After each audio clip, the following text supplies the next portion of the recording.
6 o'clock, good morning live from the Circus Sports at the Mid-Kentucky Downs studio. I'm Justin Hawkins. NBA Western Conference Finals, the Spurs take Game 1 over the Thunder, 122-115 in double overtime. It was the Victor Wembanyama show for the Spurs as he had 41 points, 24 rebounds, and 3 blocks in the win.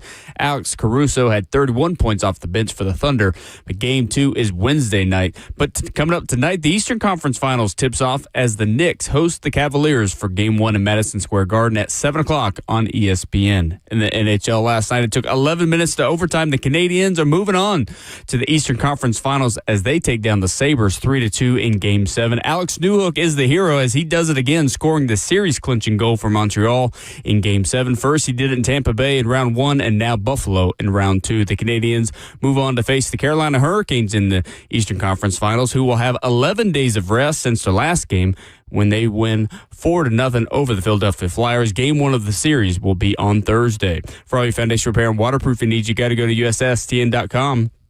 Breaking news at once in your home for the Titans and Vols. This is 104.5 The Zone.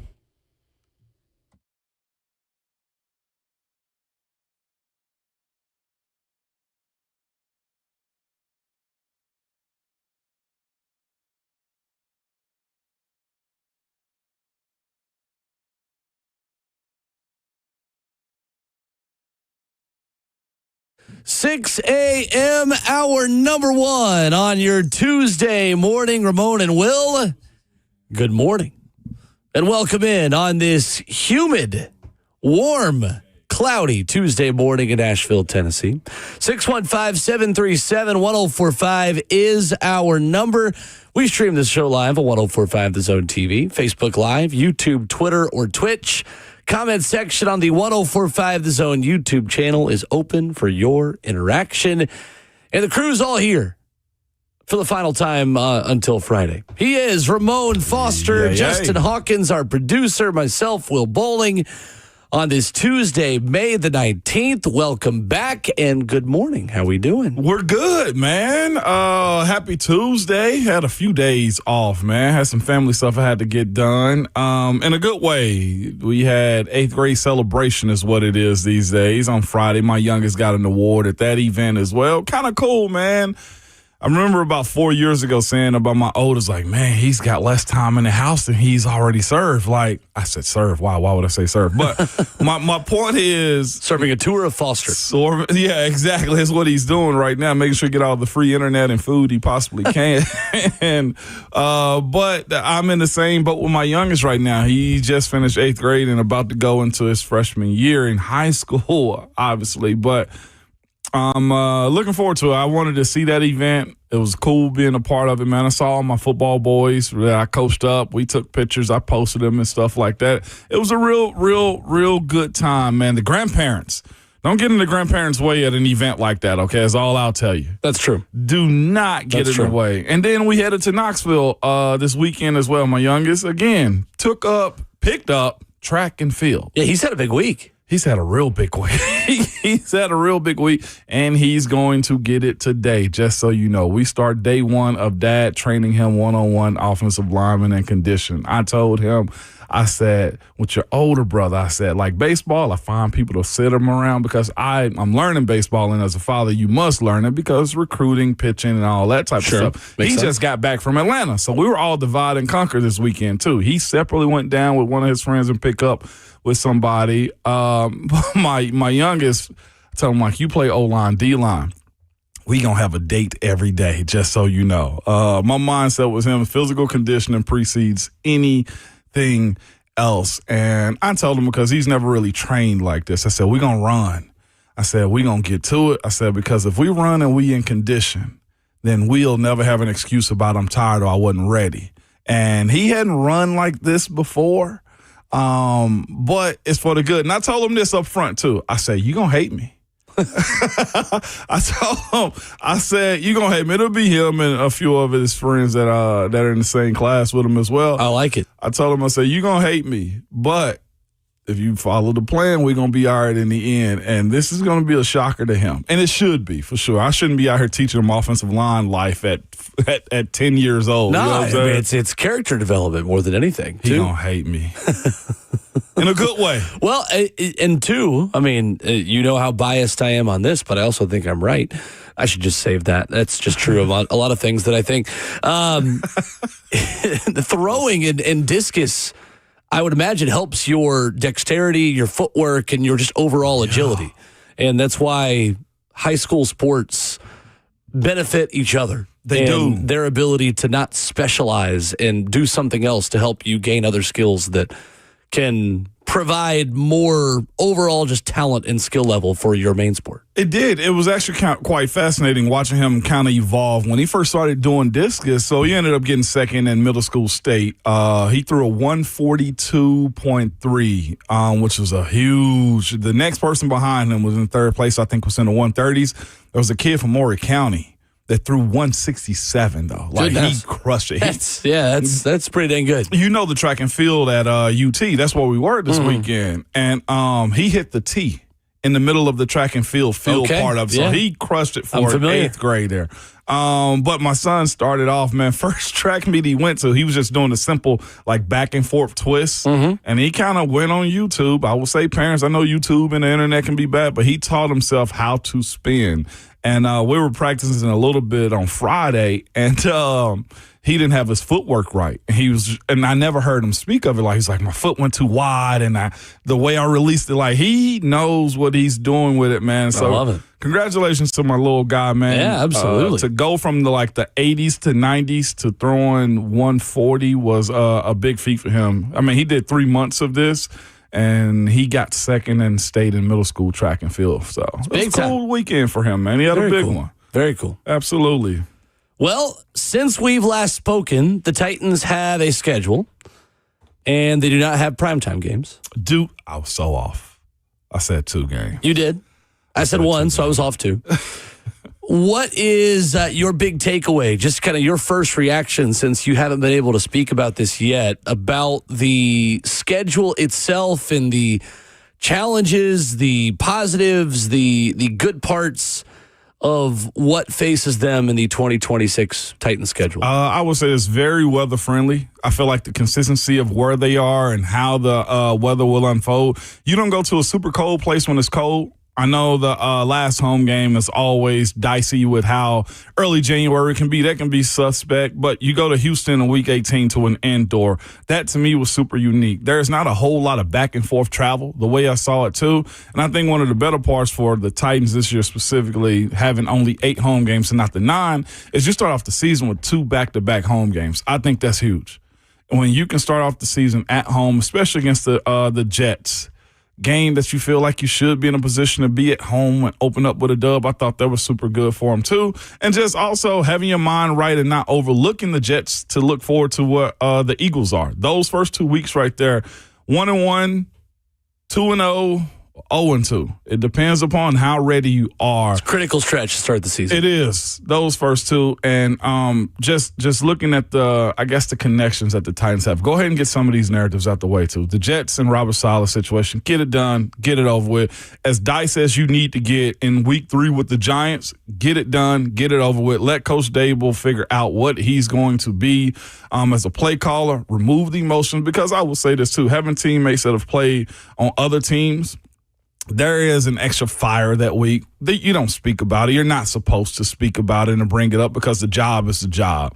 But I'm sure Brian Dable and his group that he brought with him, Wan'Dale Robinson being a part of it as well, are probably going to be trying to upshow the Giants that week. So get it over with as well, to me. I think that's super cool to just remove those games. But it's a balanced schedule the way I look at it, though. And certainly you get the advantage of having 0 rest disadvantages the entire season. Yes. And the one time you play a team coming off of a mini bye, you are coming off of a bye. Jacksonville in week 10, who plays Thursday Night Football in Baltimore on week 9.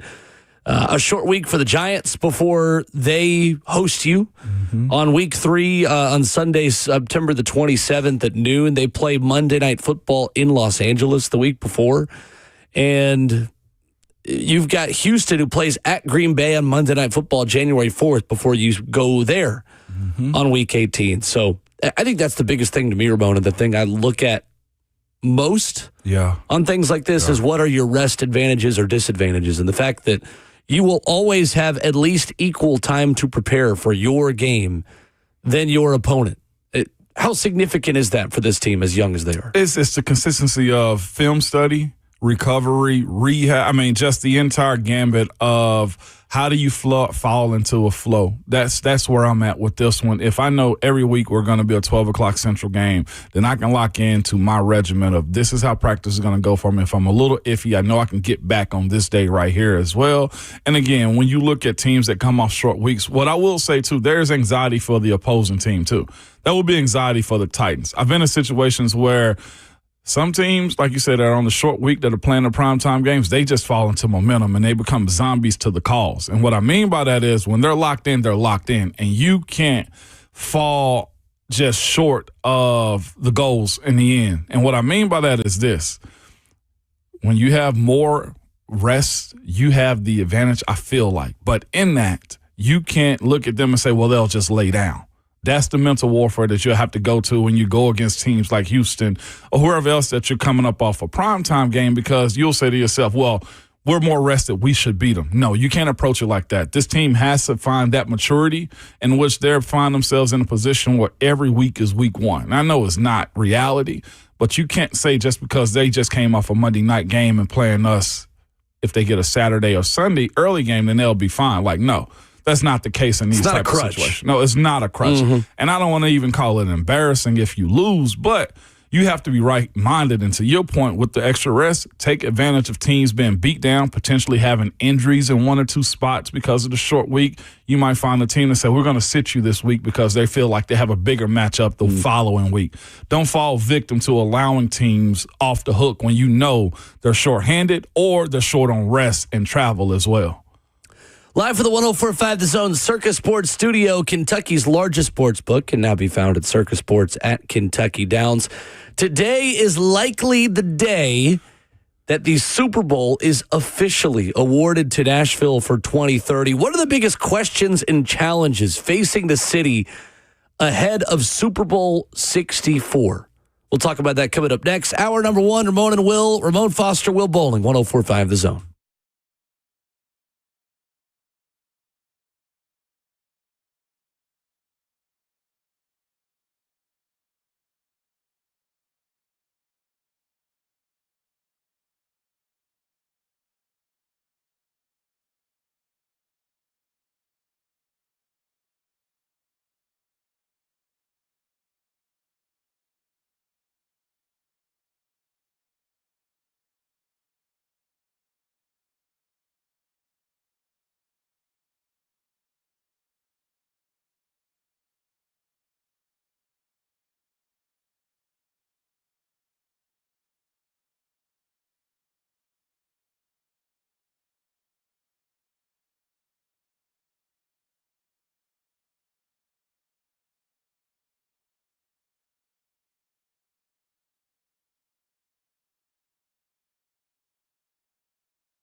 Hour number one of the program on this Tuesday morning edition of Ramon and Will, 615-737-1045. 11-year NFL vet Ramon Foster, myself, Will Bowling, at Ramon and Will, where you follow the show on Twitter. I had one more thing, too, about the schedule, by the way, too. Hit me. I thought about it. I looked at it when it initially was dropped last week. The week 10 through week 12. Okay. That's Jaguars, Cowboys, and Jags again. That one's always fascinating because depending on where you are in your season as far as the division goes, the AFC South, that 2 games in 3 week span right there is very telling and is much of a test as well. If you can, with where we think Jacksonville is supposed to be at, compete and split one of those weeks and also try to see if you can beat Dallas as well. What you don't want in that week right there, I personally think that's probably the hardest part of the schedule in general. Like, I know as individual better teams, but you got 2 division games in the latter part of the season. And if you are, and a lot of people have projected, like the Titans going win 7 games, the Titans going win 8 games, or at least be better than you were last year. This week right here, to me, is the test of 2 division games and a good NFC team that won't necessarily hurt you as far as AFC record goes, as far as the wild card side of things. But head-to-head matchups, this is where if the AFC South is playing the East this year, NFC East, the head-to-head of trying to get out of the AFC South could be determined from November 15th to November 29th. I think that is probably the biggest test of the season right there for the Titans. And those are your first 3 games coming out of the Week 9 bye. Yeah. So it helps that maybe your most important stretch is right after your most rest in the middle of the season. That stretch right there is going to be fascinating. And, of course, the Cowboys component of it, too, having to go down to Dallas around the holiday season, try to get a dub going into Thanksgiving weekend, essentially. Let's go to the phone, 615-737-1045. Angel in Clarksville leads us off this morning. What's up, Angel? Angel? Good morning. Hey, what's up, fellas? Been a minute. Hope y'all doing all right. We're great. All right, we good. Hey, man, look, Moan, you crazy. I'm looking at this schedule as you talking. I'm like, I don't know what Moan was talking about, man. We faced the Eagles, Giants, Ravens, Texans to start the season right after the Jets. That seems pretty hard right there. I know, but I look at like the latter part of the season where you playoff positioning, when they start dropping in the graphics, you know what I'm saying? Like, are in the hunt, and like around November is when teams and coaches, from my experience, start to lock in on like, hey, these dubs count a little bit more right now. I feel like the earlier part of the season, in my perspective, Angel, is a little bit more forgivable when you look at the finish of where this team got to be at with 2 division games in 3 weeks. Is all. That's just my point on it. Understood. I guess what I do is I apply what my dad used to teach me about school. It's like, it's better to start with an A, and it's easier to get an A and start there and get an F than to start with an F and get an A. That's so true. if we can win like 3 of them first 4 games, man, then I'm feeling better about the rest of the season. If we just lose 4 out of the first 5, man, I don't care what's going on after that 5. Understood. But what I was just about to say is, real quickly, man, with the schedule, the first thing I noticed, too, no national TV games, man. I'm going to hang up and listen, but is Cam Ward not just the most disrespected quarterback selected first overall back-to-back years, not 1 game so everybody could see him?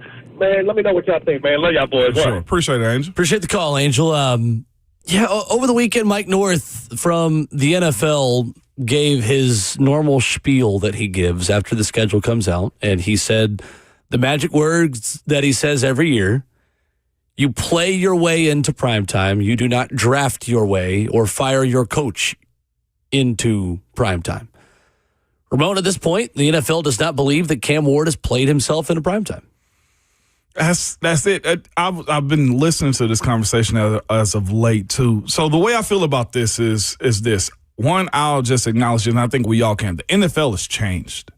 The way the NFL view, I guess, young guys coming into the league lightly, the way the business has grown in every different way, the way TV is, the way streaming is as well, has, I think, affected Cam's ability to be on prime time because of what, Will? The contracts. Yeah, and Amazon Prime's not paying all that money to get second-rate games on Thursday nights. If the networks were all on cable, Like, if the games were all on cable, I think the Titans will find themselves in a better position to go get it. But to your point with, like, what is it, $500 million from Netflix or whatever they're paying right now, they paid $50 million last year for a holiday game, or was it more than it was a big number last year. They jumped in. I think it was more than that. It was more than that, yeah. Netflix paid a big number last year to get a Christmas game. If it wasn't for the streaming, I'd say that the Titans and Cam Ward will have a better chance of doing it. The model has changed. If you look at all the primetime games this year, they're either big cities or teams that's got numerous amounts of stars on them, because the NFL won't do like other leagues are doing right now, just throw you a throwaway game the way they used to do in the early 2010s. Like, it was a joke in the early 2010s. They'll just throw them on Thursday night. It was Titans-Jags on Color Rush. It was Browns-Bengals, like, respectfully. Netflix paid $150 million, $75 per game, for NFL's 2 exclusive Christmas Day games in 2024 when they started that. And that's the difference right there. Yeah. I personally don't think it's an anti-Cam campaign that they're on. I think the NFL has just chosen to say, if we're going to take up all of your time, battle the NBA, battle college basketball and college football, then we're also going to make sure that you get the best possible product that you can get. Amazon Prime pays an average of $67 million per regular season game, $120 million to broadcast a single exclusive wild card game. $100 million for exclusive rights to Black Friday. $100 million exclusive rights. Yeah. I mean, it used to be mandated that everyone plays a primetime game. It was a Thursday. And Thursday night used to be the appetizer to the weekend. You would watch mediocre NFL football, and then Sunday and Monday is what mattered. Yep. They are now changing this schedule to where your standalone primetime games matter more than Sunday afternoons. Yes. And that's the difference right there. And it ain't many bad teams that are putting in prime time, Justin. I think it's 4 or 5 teams that don't have a prime time schedule and a prime time game. For 5 of them. Yep. For even the Raiders don't have one right now. Correct. But they've allowed you at the latter part of the season to have some flexibility to get flexed in. And that's a carrot they drop that they rarely use. It maybe gets used once a year. I think the Patriots were flexed once all of last season, and they were so good, exceeding expectations, that they made the Super Bowl. No doubt. They got flexed into one. I think for me, it's more the to-be-determined games at the very end. And your best chance of getting primetime is playing your way into it with some kind of playoff implications when you play the Houston Texans in Week 18. Man, I'm here to tell y'all, like, we're the problem, and we're aiding it as well, is what I would tell you. Yeah, because we watch. We've consumed, and we fall in line at everything that they've asked. And here's the thing. I enjoy it. Will, you enjoy Hawk. You enjoy what the football season is. That's the problem. They know it. So if we're in a position, like we had this conversation last year about some of the duds, I think, that were on during the holiday season. Some of them weren't good. I think on Christmas Day they weren't that good. Or we even go to the college football side of things. That's been the biggest conversation, where we speak about adding more teams to the college football playoffs.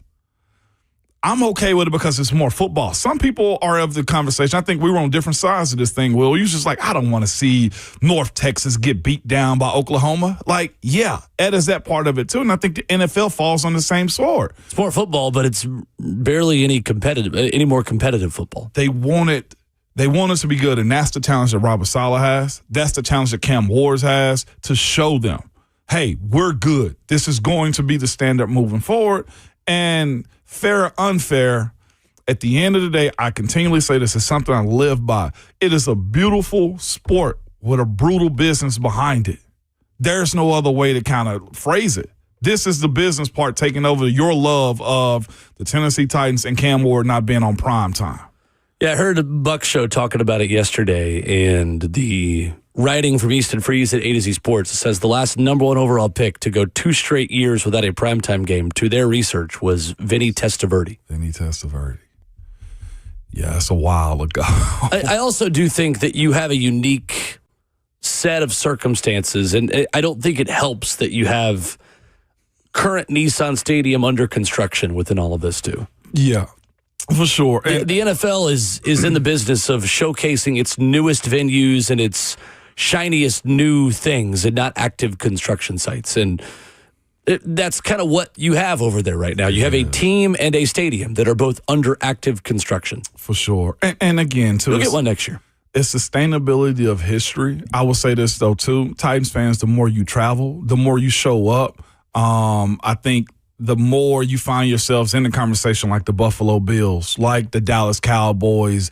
Heck, we had the conversation last year about the Minnesota Vikings, the way they traveled down to Nashville as well, though, too. Yeah. Like they rolled deep. And that, to me, I think matters. And I know the Titans have a great contingency of people that hit the road and show up and stuff like that. But I did open up the chat real quick and see, like, Jerry Jones did feed the beast on making the Cowboys what they are as a fan base, too. So, like, that presence means a lot. I saw your post this weekend when you were talking about the rookie premiere that they had out in California. Like, the Titans jerseys are noticeable. Heck, you know where they are. They pop. For sure. Now, it's a matter of making sure the brand and the play pops as well, too. That's where this situation lies to me. It is the product on the field and creating a brand that people want to see. And it's been there before. And it's a matter of time, I guess, if Cam takes those necessary steps as well and his team grows, that you'll get those games. But the NFL now, with as much money that's being put out, is trying not to put a bad product on television, especially nationally. Sure. I think that goes out the window then when you look at the markets, though. Like if Jackson Dart was the number 1 overall pick, they're still going to get prime time because it's the Giants. That's a bad product on the field. Yeah. It's just a different market. Nobody cares about watching the Titans as much as they do with the Giants just because who the Giants are. Yeah, you got to go the extra step to prove yourself. You do. Right. When you were a smaller market team. But once you do, you're in. Right. Like in Kansas City. And I also don't know how much the stadium factor matters as much because of the construction. The Titans could have gotten a primetime game away from Nissan Stadium or Nashville. That's true. That's true. That's true. Like next year when the Titans have the new stadium, there's still going to be an active construction site, but on the other side, as they work on demolishing but that doesn't matter. The current one. That doesn't matter the same because you're going to be able to showcase something new more easily than you are now. Yeah, for sure. The New York, the L.A., the Houston, the Miami, like when those Dallas. teams are good, they want to go do it. I mean, that's what the Titans' last primetime games were anyway. 2 Monday night games in Miami. Like, Miami, I didn't think was that good at the time, but it's Miami. And then before that, it was SoFi. And then also the last part of this, too, the NFL got rid of the 2 Monday nights. Right. No more Monday night doubleheaders. So you can't just say, hey, we'll just throw you in the 5. It also means no more Chris Fowler, Louis Riddick, and Dan Orlovsky broadcasts on Monday nights because that's always what the Titans get is the non-Joe Buck crew. And that crew does a great job, to be fair. For sure. No disrespect to them, but that's kind of been the reality. Even on Monday Night Football in Denver to open up the 2020 season. That's where the Titans were for a Steven Gostkowski walk-off field goal against the Denver Broncos when he was taking his shoe off on the sideline. First game of COVID. Yeah, that's how long it's been. Let's go to the phone. Matt is in Shelbyville. What's up, Matt? Hey, guys. Good morning. Good morning. Well, again, here I am again. Here you are. Here I am. You have I have 2 problems with this argument here. One is you have to win. If you do not win, then you cannot get on primetime. That's exactly what we said. What you do is you get back. And number 2 is I'm really having a hard time trying to justify you guys saying this is our franchise quarterback. And why isn't he, Matt? Cam any good? Because he is temporarily your franchise quarterback. Can both things not be true? Look. Right now, he is the franchise quarterback. That's always subject to change. Yes? Yes. Okay. And that's all we're saying. You have to make sure this man earns it. Yeah. And I'm sorry, but I just feel that his fundamentals are not pro style, pro level, pro ready, and it's just I don't know how much time you can give this man. Unfortunately, yes, I want him to do well because I do like Cam Ward, but sometimes when you play in college, that does not mean it transitions into the pros.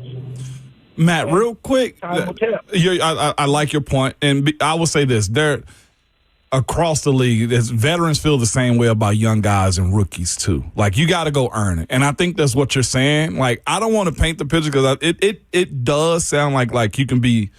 Cam hadn't sold you a bit, is what I'm hearing in this. Is that okay to say? Yes. Okay. All right. Perfect.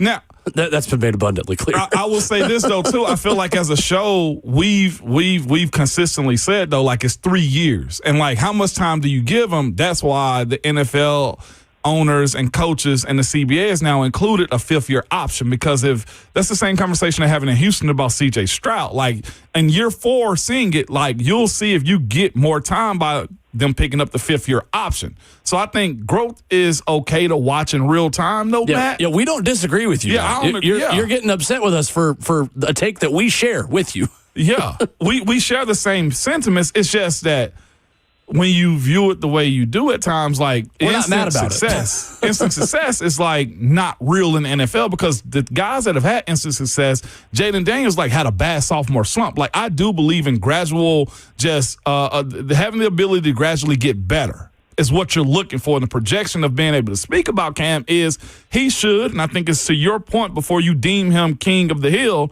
he's got to show that he's worthy of being the franchise. But here's the thing about it, though, Matt. We got to watch it in real time. And that's where I think the conversation, the back and forth that we've had when you called in is about Cam. Like, we're willing to watch him. And I feel like right now you feel like when you say these things that you needed to see it last year. And that's just not real.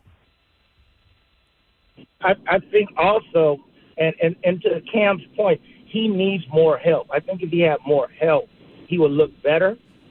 But I just think that, again, moving forward, should the Titans have gotten a veteran for Cam to learn behind?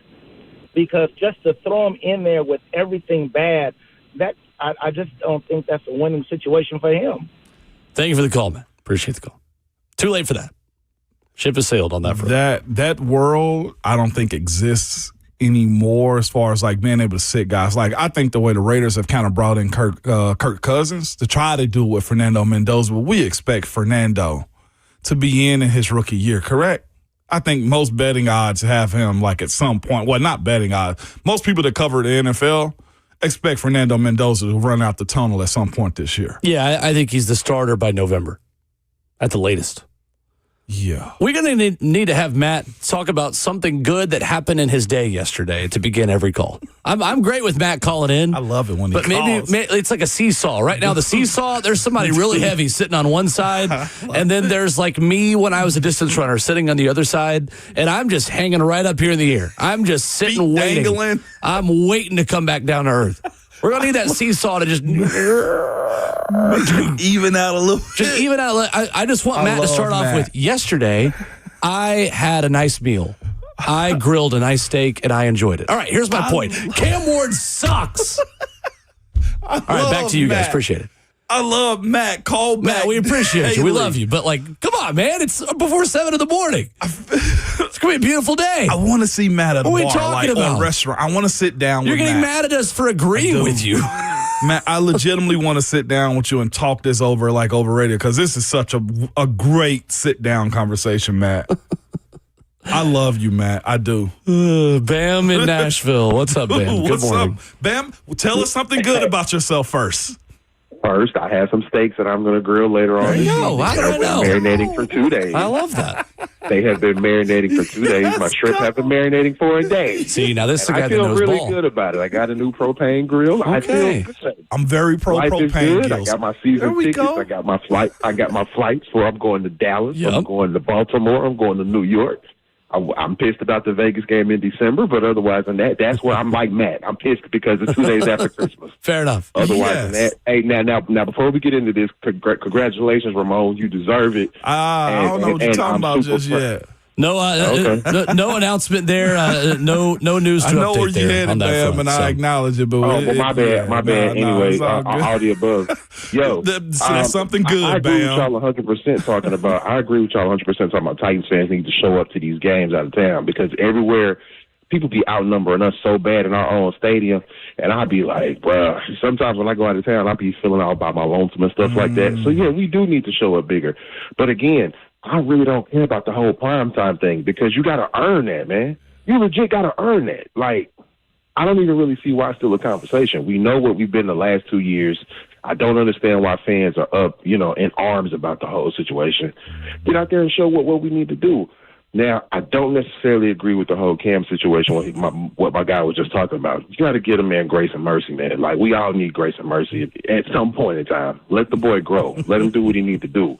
But, yeah, as far as everything else, man, hey, Ramon, steaks on me this afternoon, medium well, however you like them. Will, let me know how you like your medium. Yeah. Still mooing for me. Yeah, especially if you marinating them, man. Like medium, that thing going to be fire. Also, let them sit out for about like 30 minutes so they get up to temp.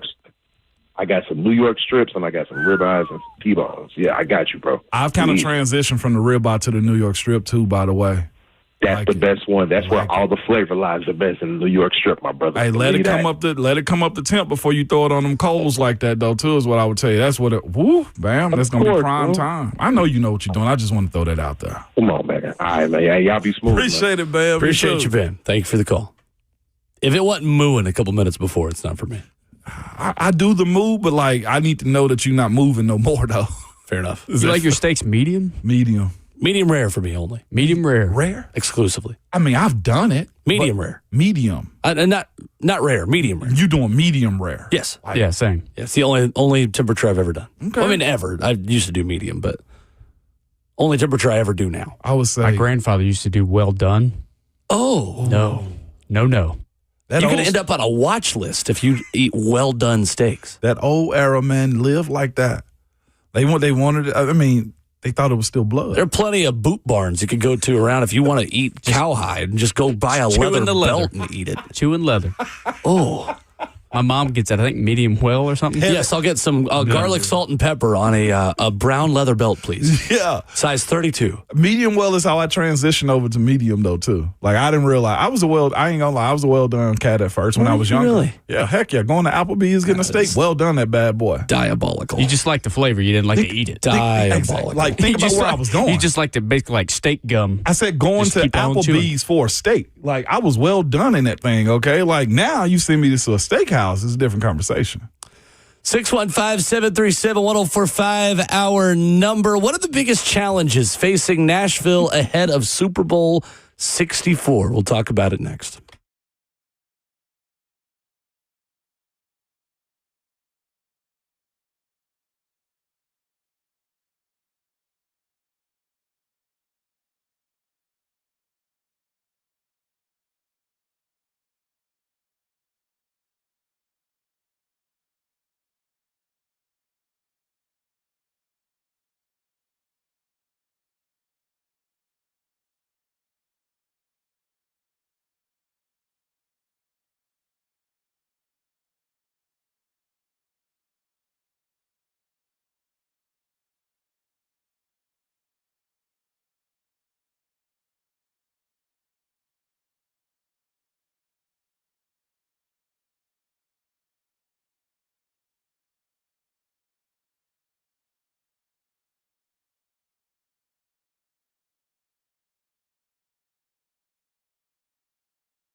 Ramon Will rolls on a 104.5 The Zone. Wrap it up hour number one. 615-737-1045. Super Bowl 64, Ramon, will likely be officially awarded to the city of Nashville today. A vote today that is expected to essentially be a formality at this point. What are the biggest challenges, Ramon Foster, facing the city of Nashville for the Super Bowl? How prepared are we, in your opinion? I think mostly prepared now. Hotels, accommodations is usually going to be the biggest thing. I think Nashville entertains itself. And what I mean by that is Broadway takes care of itself. Off-Broadway take care of itself. I think if there's some stuff going on in East Nashville, that'll be fine too. But being centrally located off of one main street as far as Broadway goes, I think anybody that's coming into Nashville with the expectation of having a good time, you'll end up finding it. Because here's the cool part about it. Well, I guess here's the reality about it as well, is not everybody coming in town is going to go to the game. They want to go to the side parties, and there are buildings for that. The NFL draft displayed that for the world to see, and the city's got much better since that time. You got, for the people the high dollar folks that I think the NFL count on to come into town, you got the Four Seasons, you got your JW, you got every high-end hotel here, and that satisfies a lot right there. I do know that's a big part of being able to host is how much can you accommodate, and that right there to me satisfies a lot when it boils down to it. It's walkable, everything's within arm reach. I mean, within walking distance to get around to. Only issue is traffic. Roads. That is the challenge, right? Like anyone who is not staying in the Metro Nashville footprint. If you are, right. Like for the fans that are going to be in Sumner County, in Wilson County, in Williamson County. Coming from Bama. Right. I mean, for anyone that's just staying outside the, 10-mile radius, 5-mile radius of downtown Nashville and 12 South and the nation, just the surrounding areas. That to me feels like the big question mark. Can the infrastructure of the city of Nashville handle the massive influx of human beings that are going to be coming in right from outside, really, let's just say the downtown loop? Yep. Because if you've got to go on the interstate for any time, there is a big challenge within this. I'm interested to see what the city does just in terms of transportation options that week and trying to alleviate some of that. And maybe we get the mayor back on to talk about it in the next few days to talk about the different planning processes that have already started. But the list of qualifications and things that you've got to have are really interesting. And Rhett talked about this yesterday when he was filling in. So host stadium must have a minimum of 70,000 seats. I imagine some sort of temporary seating that'll go into new Nissan Stadium to get to that number. Host stadium must have an average game day temperature of at least 50 degrees. Obviously, indoors, they're going to have that. Host stadium must have at least 35,000 parking spaces within 1 mile of the stadium.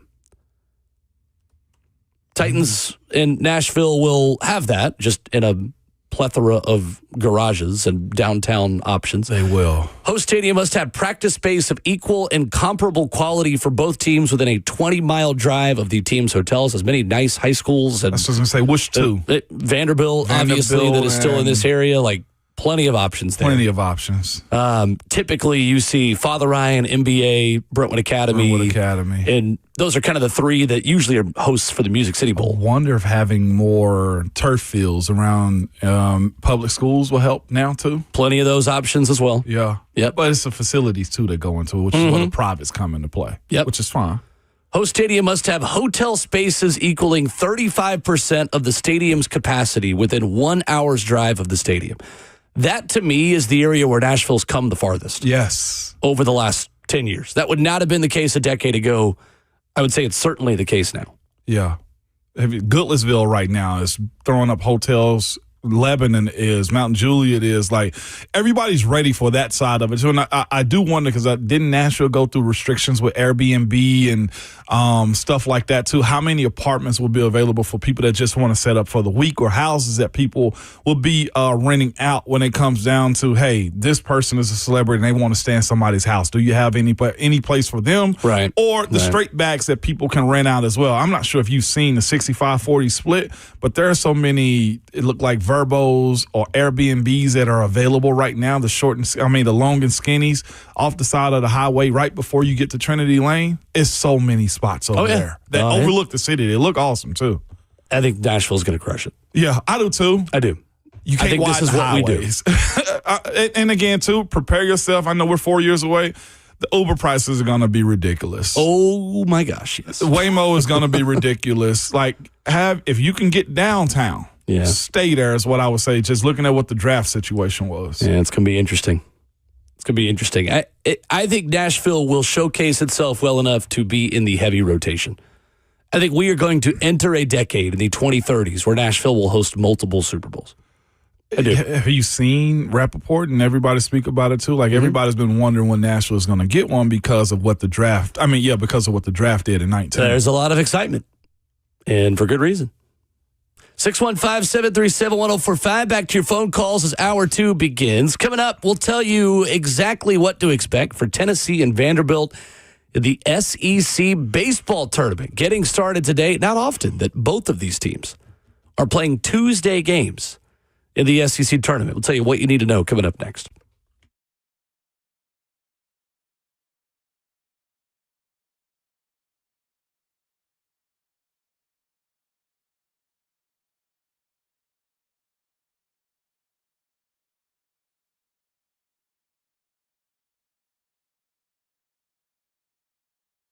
What's going on? It's Will Bowling. Do you have a plumbing issue at home?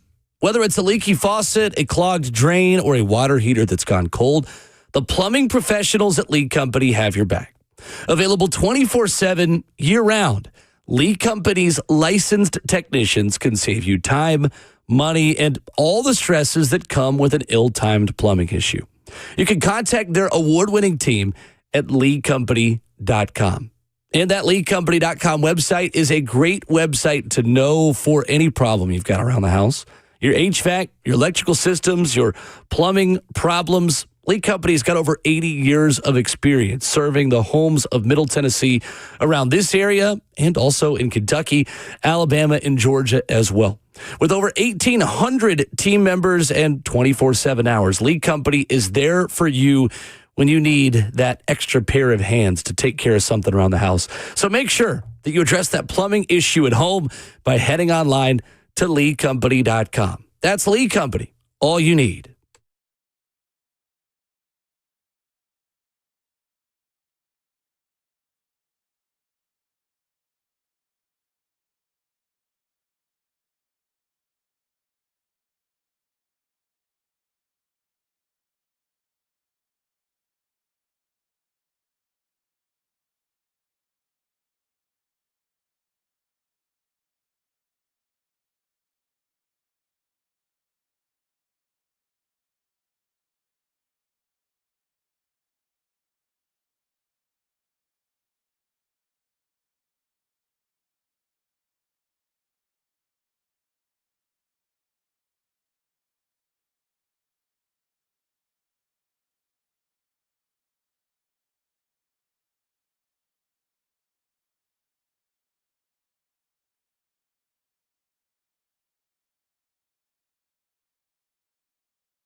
7 o'clock, good morning, live from the Circus Sports at the Mid-Kentucky Downs studio. I'm Justin Hawkins. NBA Western Conference Finals last night. The Spurs take Game 1 over the Thunder 122-115 in double overtime. It was the Victor Wembanyama show for the Spurs as he had 41 points, 24 rebounds, and 3 blocks in the win. Alex Caruso added 31 points off the bench for the Thunder. But Game 2, Wednesday night. Tonight coming up, the Eastern Conference Finals tips off as the Knicks host the Cavaliers for Game 1, Madison Square Garden at 7 o'clock on ESPN. NHL last night, it took 11 minutes into overtime. The Canadiens are moving on to the Eastern Conference Finals as they take down the Sabres 3-2 in Game 7. Alex Newhook did it again, scoring the series-clinching goal for Montreal in Game 7. First, he did it against Tampa Bay in Round 1, and now Buffalo in Round 2. The Canadiens will move on to face the Carolina Hurricanes in the Eastern Conference Finals, who will have 11 days of rest since their last game. Game 1 of the series will start on Thursday. For all your foundation repair and waterproofing needs, you got to go to USSTN.com. Breaking news at once on your home for the Titans and Vols. This is 104.5 The Zone.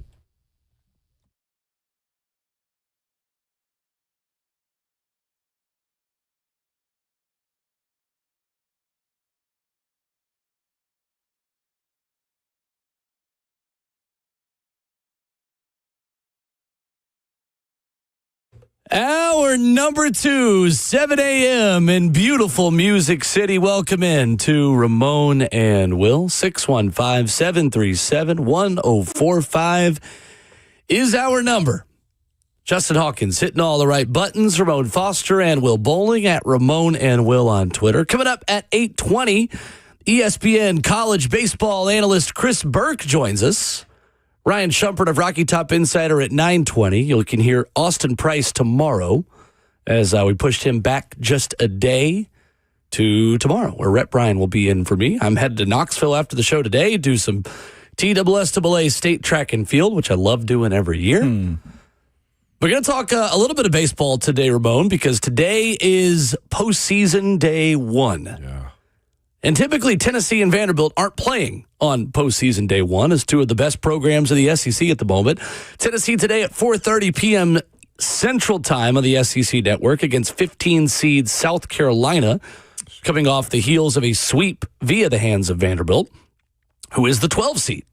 And will play number 13 Kentucky, who they won a series against earlier this season. That one is later today. Coming up after the completion of Ole Miss, Missouri, which starts at 9:30. Tennessee finishes with a 500 record, Ramon, in league play, 15-15, and split the 10 SEC series. That's better than last year, oddly enough. Trending in the right direction at the plate, trending in the wrong direction on the mound. Where are you at with Josh Elander in the state of Vols baseball after the first regular season that he's shown us so far? I think he's changed the narrative from the beginning of the season to now. I think they are more stable, and watching him kind of get through the pitching that he has right now, it doesn't have the hitting that he's kind of, reshuffled the lineup with and stuff like that. I think he's done fair. The issue that he has is what he was left with and when he was left the team as well. Losing his pitching coach, Coach Anderson, I think is most definitely the most obvious part of it. But you see why the guys want him. The most wins from a first-year coach in the Tennessee Vols in a while, or maybe the first time ever for Josh Elander. All the wrongs that were at the beginning of the season are now corrected. It's a matter of getting this team to where he wants it as far as pitching goes in the offseason, as far as the lineup as well. The adjustments that needed to be made, you can see the man behind the beast that he was behind Tony Vitello. It's just his first year, and I think it's been a lot for him. The fan presence, I know, got hot in Knoxville for him, and he weathered the storm as much as you needed him to. So I think he's done a real good job this year, considering who he was following up behind, too. There's a lot of room for growth with him. Has he shown you enough this season in the way this team has improved to give you confidence that Josh Elander can still be in charge of a championship-level program at Tennessee? Yeah, I do. I think so. He's going to get the backing from Danny White, most definitely. Athletic director Danny White. He'll get that backing. The brand is still as good, too. Now, what level are you asking him to be at? Is it going to be national championship? where everybody else is at right now. Mississippi State getting back to where they're supposed to. LSU is going to be hot. Like there's numerous amounts. A&M's of teams. a lot better this year. A&M, LSU Texas. will be better next year. Will be better. Terrible this year. Across the board, the SEC is high, and I can't wait to talk to Chris Burke about this as well. Kentucky even competes now in the SEC more than they have in years past. Too, they got a very consistent program too. I mean, everyone but Missouri competes in this conference. And South Carolina. Traditionally, South Carolina has competed, just not. And they fired their coach recently. Yeah, I got a feeling they're going to try to make a big splash too. That's a sport they care a lot about. That is a sleeping giant in this conference right now. Tony did what no other coach has done at Tennessee. Tony Vitello. That's the problem that he has as far as Josh Elander and expectations and winning. He's not as fiery as Tony. He's not the bulldog that Tony is on a day-to-day basis. And I think he don't want the public presence that Tony had too. So if that was what got Tony Vitello over the top when it come down to recruiting, the type of style of ball that he got his guys to play and buy into, I don't think you're going to get that as much for him. Now, playing small ball, not necessarily small ball, but understanding the game, making plays when you have to, if he can solidify that and get a group of guys whose skill set is through the roof, bats are good at the plate, and also, again, finding consistent pitching from the beginning of the season going into the tournament. Like, that's a lot to ask, but that's what Tony did. That's where he has to show if he's not going to walk around with the Tony Vitello of bravado. And to be quite honest with you, I wouldn't want that from him. Sure. I don't think it's him. Right. No, it's not. It's not him. That's okay. And I think we're expecting that as Vols fans. To be quite honest, I think we're still looking for Tony to come out of the dugout. And I don't think that's going to be the case. So he's got to show his ability of being a great coach as opposed to being a great bravado guy.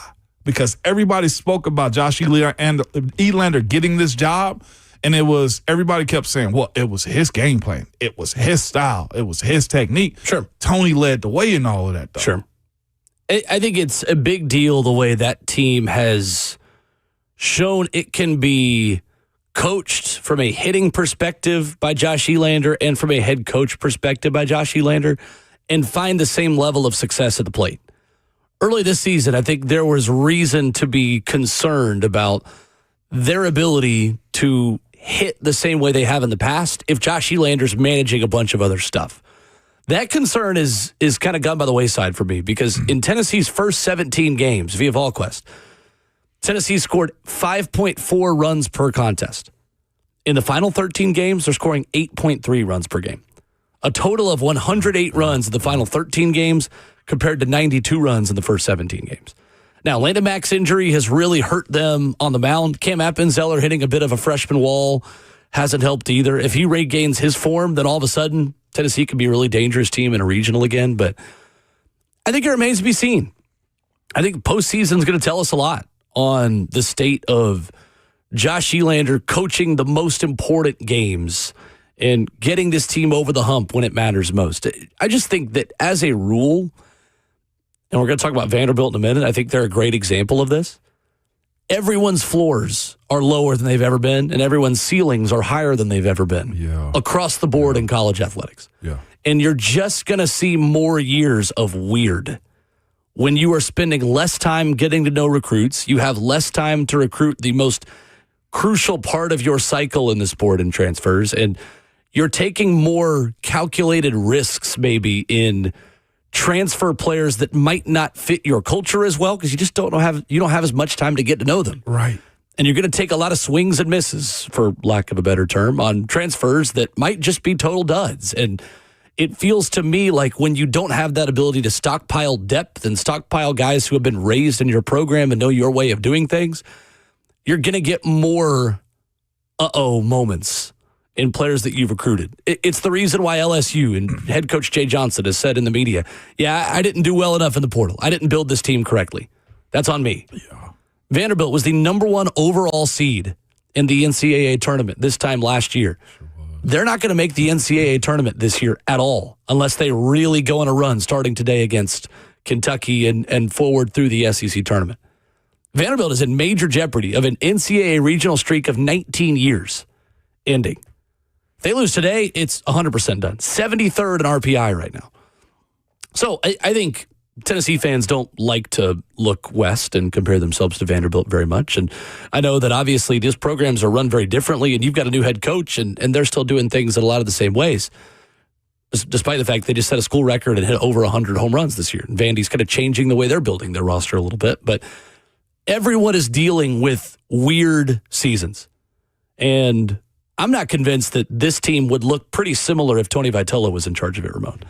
I think the only difference in Tennessee baseball, if Tony Vitello and Frank Anderson were in charge, is I think they probably start SEC play a little bit better. I think Josh Elander's getting the most out of this team, to be quite honest with you. I just think they missed on some pitching evaluations of the portal and through freshmen that just are kind of thrown out there and just weren't ready yet. That's why the age side of it matters. I think from a lineup perspective, this is just a normal Tennessee team now. From a pitching perspective, they're just not quite up to par with what they typically are. Crazy how it works, so right. That's a long rant to say, keep your powder dry. You mentioned that, too. I know we're about to transition to Vanderbilt baseball talk, though, too. You mentioned them being the number one seed and getting bounced early this year. I see an article. It's behind a paywall with the Tennessee. I need to get my membership. But there was some pressure of pass hangs over Vanderbilt baseball at the SEC tournament. You're 100% correct. That was a better team last year. They won it last year. Oh, that's what I'm saying. Yeah. But, like, looking at them this year and the idea of, Coach Corbin not making the postseason, deep into the postseason, is very foreign. And you know what I'm saying? And that's especially when all the other sports at your school are thriving. No doubt. And the sport that's always thrived isn't. And they've led, that's exactly. They've led the way in keeping Vanderbilt above board with sports. So there will be conversation, I'm sure, about Coach Corbin. I think Coach Corbin's fine. The readjustment to what transfer portal, NIL, and just figuring out who are the best players for your program year in and year out is going to be crucial for them too. I'm fascinated to see what his approach is going to be as far as sustaining what Vanderbilt baseball has been known for. Is it high school recruiting? Is it more portal world that they've living in too, or do they start to want to pay more? Because my son plays baseball too. He's in that world of recruiting, and he's just saying too, the other side is, I ain't going to say hurting SEC baseball, but it's something to watch. More premier players are staying on the West Coast or going to the West Coast. Yep.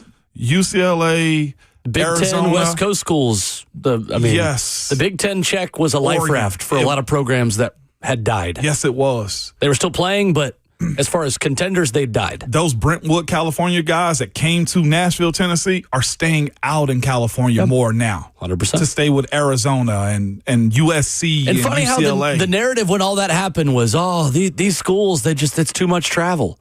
No. They have to go on a plane. No. It has been a total life raft. And it's, again, the reason why UCLA just won the NCAA women's basketball championship. You seen UCLA's women's softball? Smoke show right now. Do you hear me? You mean in terms of the way they're playing? The way they're playing. Yeah.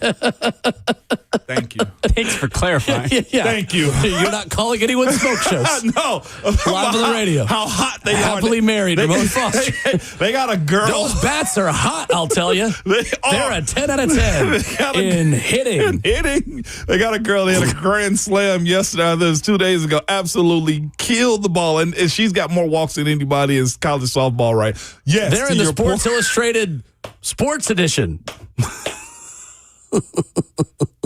Thank you. Yeah, you're welcome. Thank you for saving me right there. You're welcome. But my point of it is, and you backed it up, like the Big Ten baseball is trending more so and pulling from the SEC in the years that they've really had before. In every sport right now, the traditional powers have more seats at the table of spending and elite recruiting.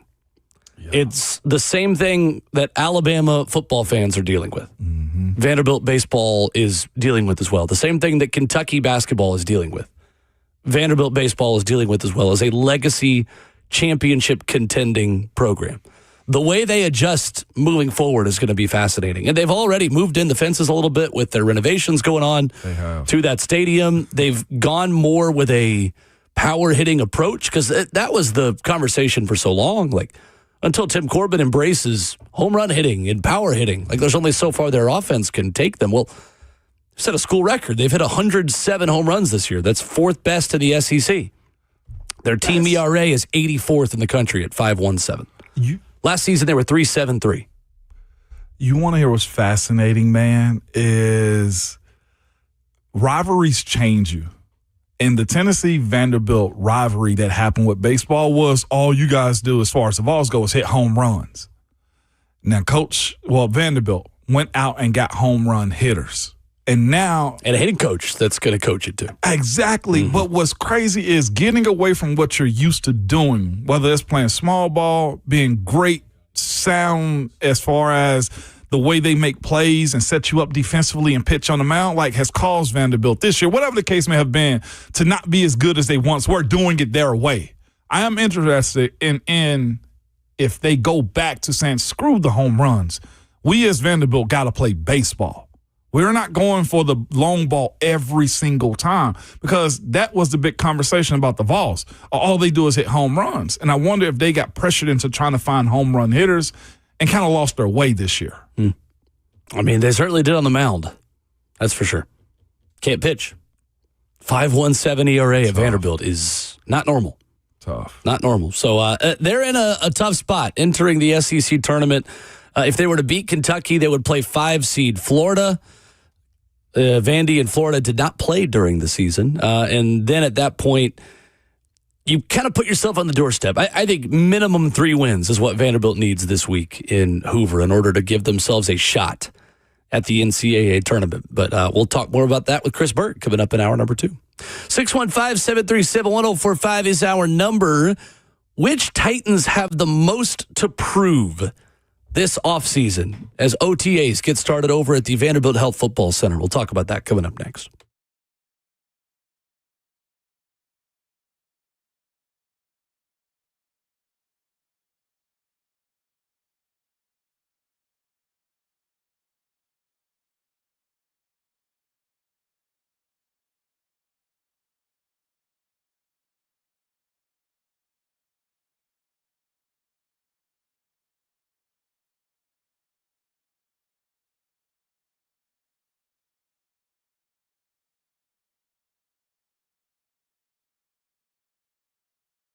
Credit card interest rates are now over 29%, and most people are only making the minimum payments, so they're getting nowhere.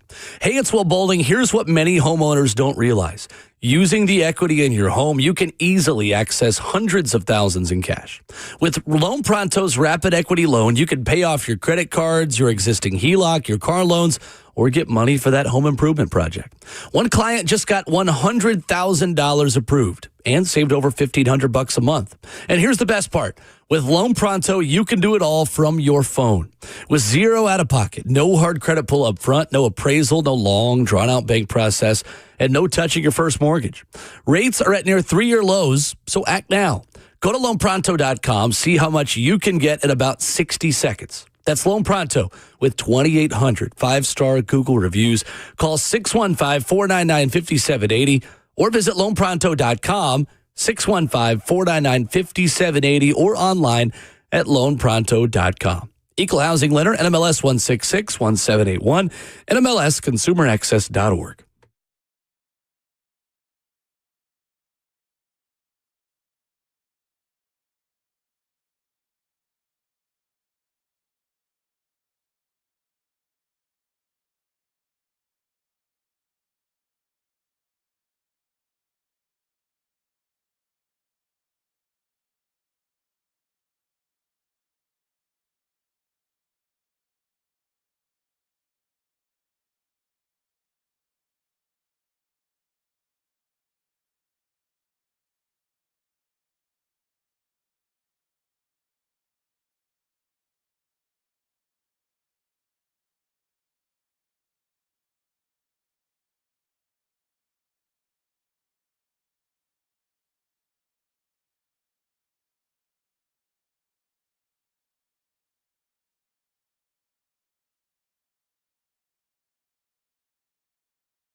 Hour 2 on Ramon and Will, Tuesday morning edition from the heart of the Music City. Hope you're having a good start to your morning.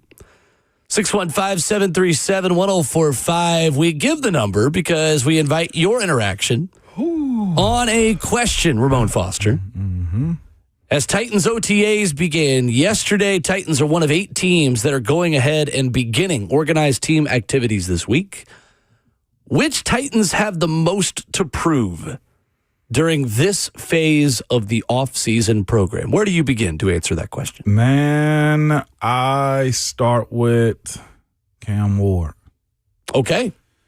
Just the conversation we've had this morning. Shout out to our guy Matt that called in and said, pretty much Cam got to go earn it. And I think most people respect the process in that way too. But when you look at Cam Ward and the Tennessee Titans, I think right now the conversation starts with him. Why aren't the Titans on primetime? We got Cam Ward. Why is he getting shunned and not getting the amount of exposure that you want as the number 1 overall pick? Cam continually comes up. Here's the issue that Cam's dealing with this year, and I think every player on the team is, but specifically for him. He, to me, is the most important part of the franchise based off the position. You got a new head coach, an entirely new offense because Cam's not established enough as a quarterback to have his way just yet. So he's got to follow what Brian Dable wants of him. It's on him to get this playbook down, understand it, also assist his teammates and where they're supposed to be at, and improve himself personally as a football player too. There's a lot that's on his plate, and that's why I think it's important to start with a guy like him because so much does fall on his plate. I think as of late, the conversation's been the defense for the Titans is fine, and there's a lot of questions about the offense. How much are they going to help the defense, right? And I think it starts with Cam Ward, most definitely. This time of year as a player, Ramon, how much are you paying attention to how well guys are performing around you? How focused on yourself are you? How much confidence can Cam give his teammates and give this football team by proving he's ready for this new system and acing the first few tests? It happens in the competitive periods. What he does and when we'll see him and routes on air and he's working with his wide receivers, that to me is timing. There's nothing real about that one other than the fact that his wide receivers will come out of the breaks when you need them to, or Cam is put in a spot that he wants the ball to go to and the receiver needs it. Fine. Where he can start to impress is when they go 11 on 11. Any one of those periods, and not handing the football off. Cam doesn't contribute essentially in that role right there unless he's rolling out. But it does come down to third down situations, 1st and 10, when he's got to drop back and throw the ball. How much is he winning, not turning the football over, and putting himself putting his offense in a position to where they're competing against what we think is a very veteran, experienced defense. That's where he starts to earn his stripes, not just with his teammates, but also with the coaches. Dable see him make a play that he's not supposed to, probably opens up a little bit more of the playbook, and that's why I think it starts with him. And again, the 7-on-7 world that we live in right now, you can see real-time plays, and I think that's where he needs to show the execution and deliver of his ball in those moments. Sure. 615-737-1045 if you want to jump in on this, on Titans who have the most to prove this offseason during the OTAs and minicamp part of the offseason over the next month. For me, Ramon, I've got a list of 6 players. I got about the same. Okay. Yeah. And my list starts with Femi Oladejo. Second-year edge rusher, drafted in the second round. Considering the lack of experience that Femi had as an edge rusher, he had about 10 weeks of his football life played at the pass rusher position before his rookie season as a Tennessee Titan. There was an understandable amount of patience for him. There was an amount of wait and see. Well, now we've waited. Yeah, we have. Now we got to see. Femi Oladejo was a second-round pick. Femi Oladejo showed some signs of progress before an injury that in the 6th game of the season kept him out for the rest of the season. He finished his last year, his rookie season, with 6 games, 2 starts, 7 total pressures, and no sacks. Not only does he have to prove himself that he is a second-round pick caliber player and that he has the overall ceiling and athleticism and ability to warrant being picked where he was, he's going to prove himself this time of year just to compete. And that means competing for playing time. Yeah. Because ahead of him right now at that speed edge position, you have Jermaine Johnson and maybe Jacob Martin as well, who had 6 sacks last year. Yeah. Not an empty chair. How much pressure is on Femi Oladejo this time of year? And for a player like that, again, that can't play full contact and physicality, but we're not hitting people, how can Femi Oladejo show that he's taken a step this offseason during this part of the offseason program? Speed and chaos. That's it right now. Like this time of the year, you got to be a good teammate. I was never a fan of a guy taking advantage of guys with no shoulder pads on and saying, hey, watch me go put this guy on his butt real quick in a play. Like, I know it happens, but intently being about, like, let me just bull rush you. I think Femi's ability to show progress is his speed. What is this, like, bend at around the corner on guys like Dan Moore, on guys like J.C. Latham? Is he getting in the backfield as much as he possibly can and creating some chaos? If he's in a position for this defense to drop back in coverage, which he did a little bit last year, can he close out and be in his zone or what you need him to be at? Now, again, this is a physical position. He can't really show all he's worth until he get to training camp and into the preseason games.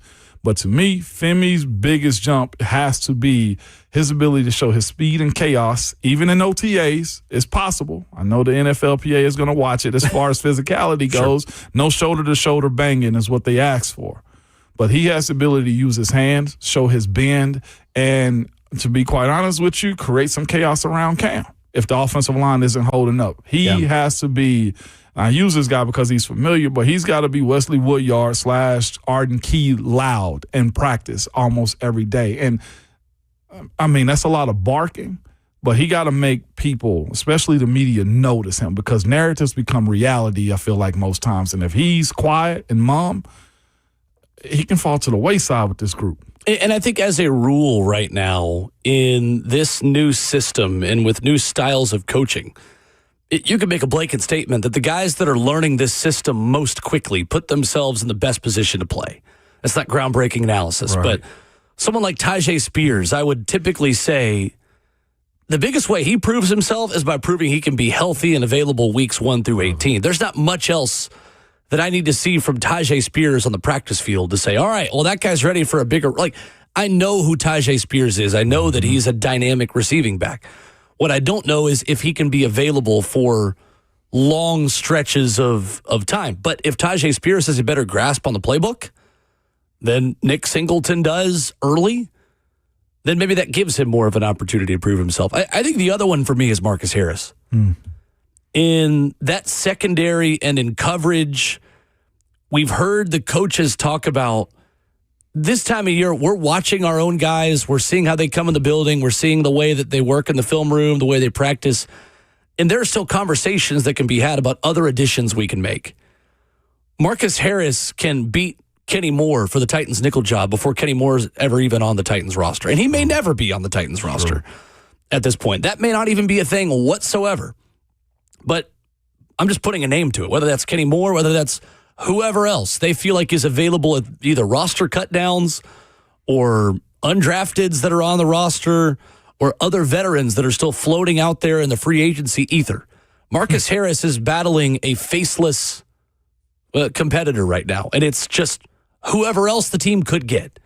Because Marcus Harris has one hand on that nickel job right now, and if he puts two hands on it with the way he practices over the next month and proves that he can handle it in the meeting room and on the practice field, then I tend to believe that Marcus Harris is your full starting nickel. But if you start to see him struggle a little bit, or if they just always had the intention of bringing someone in and that deal is just not ready to be done yet, whatever that looks like, I think Marcus Harris has a ton to prove that he can go from being a day 3 first-round rookie to being a year 2 starter. That's a quick jump. It is. For a player that also ended last season injured. And then also for him, man, there's been conversation about the secondaries of Robert Saleh's, defense, how they're going to hold up and what roles guys are going to play.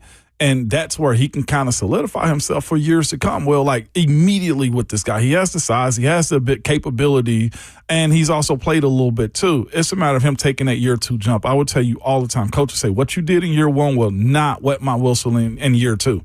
This is where you're asking of him, hey, step it up a little bit. I got another one too from the secondary, Will. And this is a new guy, but I think he also falls into the same conversation as Marcus Harris does. That's Alontae Taylor. Alontae, to me, and people probably, why would you bring up Alontae? Alontae's a guy. Because Alontae has a parachute in his failure, and that is he can be bumped right back inside. He was brought here to play an outside corner. He hadn't played it in a while. The Saints had him, and I think he played phenomenal for the New Orleans Saints in the middle of the field, not outside. The issue that he has is that you have guys in place here that can actually bump him in. If he's not holding up his end of the bargain as far as the contract goes, as far as the expectation of being an outside corner, I'm not saying he can't do it, but if Robert Saleh finds himself in a position where it's not working for the defense, or hey, he's not as comfortable as I thought he was, or we are better utilized as a defense to move him up the middle in that nickel role, that's where conversation will start up. But why'd you pay him so much? He's paid like an outside corner. I think Alontae has to show early and often that he can go step for step, or at least be in the vicinity of wide receivers when they come out of their breaks and being a threat to not let big plays over the middle. Heck of an athlete. Money chases him just because of how he was signed here. But switching positions from outside corner to inside corner to outside with the different expectations, I think it's something where Alontae has to show early and often with this group. I agree. I think it's a great point. Show that you're worth the investment that the organization made in you. Or we'll just move him inside. Right. Like, don't have that be the case. Like, he could, at his age, he can solidify the Titans enough to where they can go draft a future starting outside corner if he plays this well. Like, if you find the Titans in a position where they got to scramble and replace Alontae outside, it's just more change. Well, and overall, too, I mean, all of a sudden, the money that you paid Alontae Taylor looks a lot different if you're paying him to play nickel at the dollar amount that you paid him. It looks real funny. Yeah. All of a sudden, you're now paying for the top of the nickel market. No doubt. Out there. Yeah. Juice hits us up on Twitter, says Cedric Gray has the most to prove. Can he stack 2 good years in a row? I think that's a great answer. Great point. Cedric Gray in a different style of defense. What challenges will he face, Ramon, in a Robert Saleh defense versus the Denard Wilson scheme that he's been playing in? I don't think there'll be much of a difference for him. Okay. I personally know. I don't think he's going to be asked to jump into coverage because you got a guy for that. I don't think you're going to be asking him to cover tight ends often. Like, I think he's capable of being able to handle a swing route or a running back, depending on the skill set, within the first 5 yards of the line of scrimmage. I feel like he'll continue to be in the same role that you've asked him to be in. I think last year, probably the most productive linebacker that this team had. I wouldn't necessarily, like, our guy's right from Twitter. Following up what he did last year with the amount of tackles that he had, most definitely. Here's the thing. I think he's naturally going to dip, though, or professionally going to dip anyway.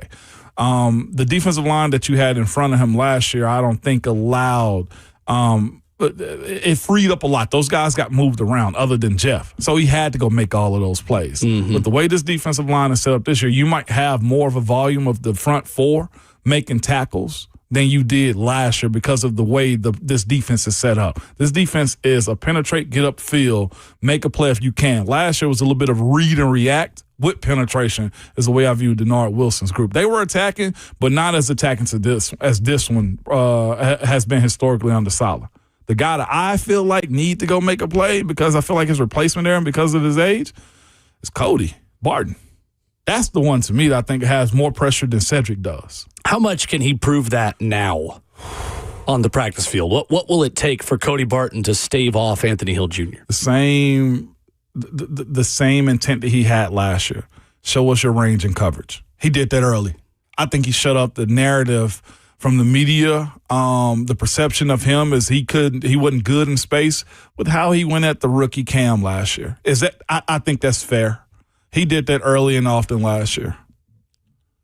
If you feel like Anthony Hill Jr. is ahead of schedule, or if you feel like he is ready to take over right away, do you listen or entertain any kind of trade offers for Cody Barton if it gets to that point? Right before the trade deadline, yeah. I agree. I think let's not give away our one position where we feel like we're deep. Where you feel like you're very solid at. Yeah. I agree. If Anthony Hill Jr. is taking that next step, different conversation, especially if Cody has value. Well, and I think, too, sometimes prices are a bit higher then. Yeah. Because you have more injuries piling up and you have more desperate teams that feel like they're on the precipice of postseason contention or taking the next step overall. Cody, to me, is in an Aaron Rodgers situation. He's in a Kirk Cousins situation. Your replacement is there. Or DeAndre Hopkins? Yeah. Just in terms of, like, if this team is out of contention by the trade deadline and you feel like Anthony Hill Jr. has moved in. Right. I see what you mean in terms of replacement. Like his replacement. But you're right, though. Like, it's easier for you to look over his shoulder if you feel like the talent behind him is better. Like I said, it's Michael Penix, Kirk Cousins. Yeah, I guess well put. 615-737-1045. There is another player on my list that maybe would surprise some folks here. I am curious on J.C. Latham. What can an offensive lineman prove in OTAs, in minicamp, this time of year to say that they're ready to take a step forward? We'll ask the 11-year NFL veteran offensive lineman that question coming up next.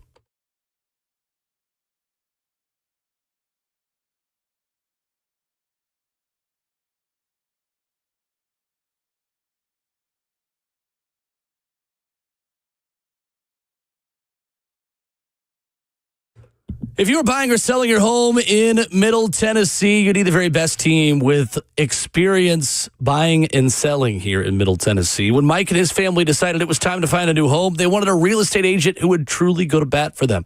And that's exactly what they found with Bernie Gallerani Real Estate. What's up? It's Will Bowling. For Mike, from the very beginning, the experience was nothing short of outstanding. Bernie Gallerani's team worked hard to help them find the perfect home in Legacy Farms and went above and beyond to make sure every detail was addressed. And we truly mean every detail. When it came time to negotiate, Bernie Gallerini Real Estate didn't just focus on the big picture. They fought for the little things, like getting the window blinds included in the deal. Those kind of small touches that remind you your real estate agent is truly working in your corner. For Mike, that made all the difference, and it could make all the difference for you as well. Get the 30-day guarantee from Bernie Gallerani. He guarantees to sell your home in 30 days or less, or he'll buy it. There's no risk to you. He'll let you out of the contract at any time. He guarantees to sell your home 30 days or less, or he will buy it. Call Bernie at 615-428-2644, or check him out online at BernieGallerani.com. That's 615-428-2644. Bernie Gallerani Real Estate online at BernieGallerani.com.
Wrapping up the first half of the show on this Tuesday morning edition of Ramon and Will. Open for your phone calls at 615-737-1045.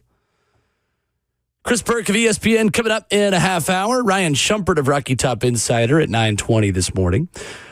Ramon, we're talking about Titans with the most to prove this offseason, and I'm curious where you would buy, sell, or hold your stock on right tackle J.C. Latham. If we treat this like a stock price, and his stock price is maybe a little bit lower from when he was drafted, are you buying more J.C. Latham stock? Are you holding on to what you have?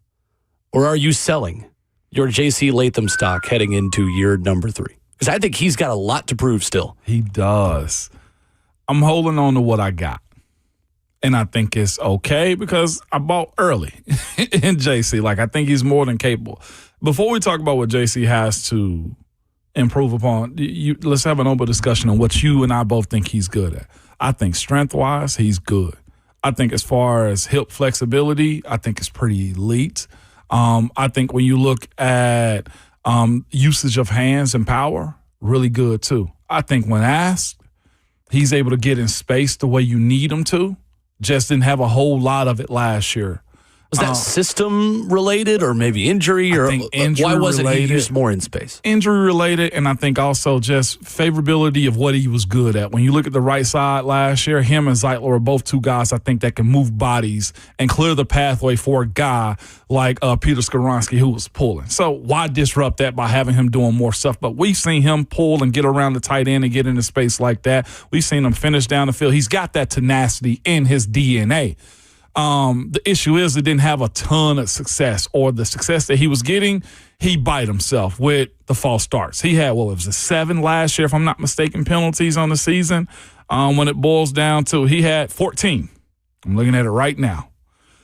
That's where. Let's start there. Now, the one part of J.C. Latham I think would be unique to start with, especially being on the offensive line and playing tackle, highlighting his athleticism. However, he has to get to a point in which he's more comfortable on the edge. The false starts that he had, I think, is a level of it's two things. Either it was the injury and he was overcompensating, or he doesn't trust his speed out the blocks. You're, Will, former track runner. You understand all things about it. You're about to go cover the state championship right now for high school. Mm-hmm. The start matters, does it not, out the block for sprinters? Of course. It's everything. For an offensive tackle, the start matters. Either you're good enough to get out of your stance early or you're athletic enough to recover. You can't be bad at both. I think JC's athletic enough to get out of it. It boils down to me refining his technique and trusting his feet after he gets started as well. Sure. When you see guys that have a high volume of false starts, especially at the tackle position, there's anxiety about the set hut. There's anxiety about this guy on the other end runs a 4.7.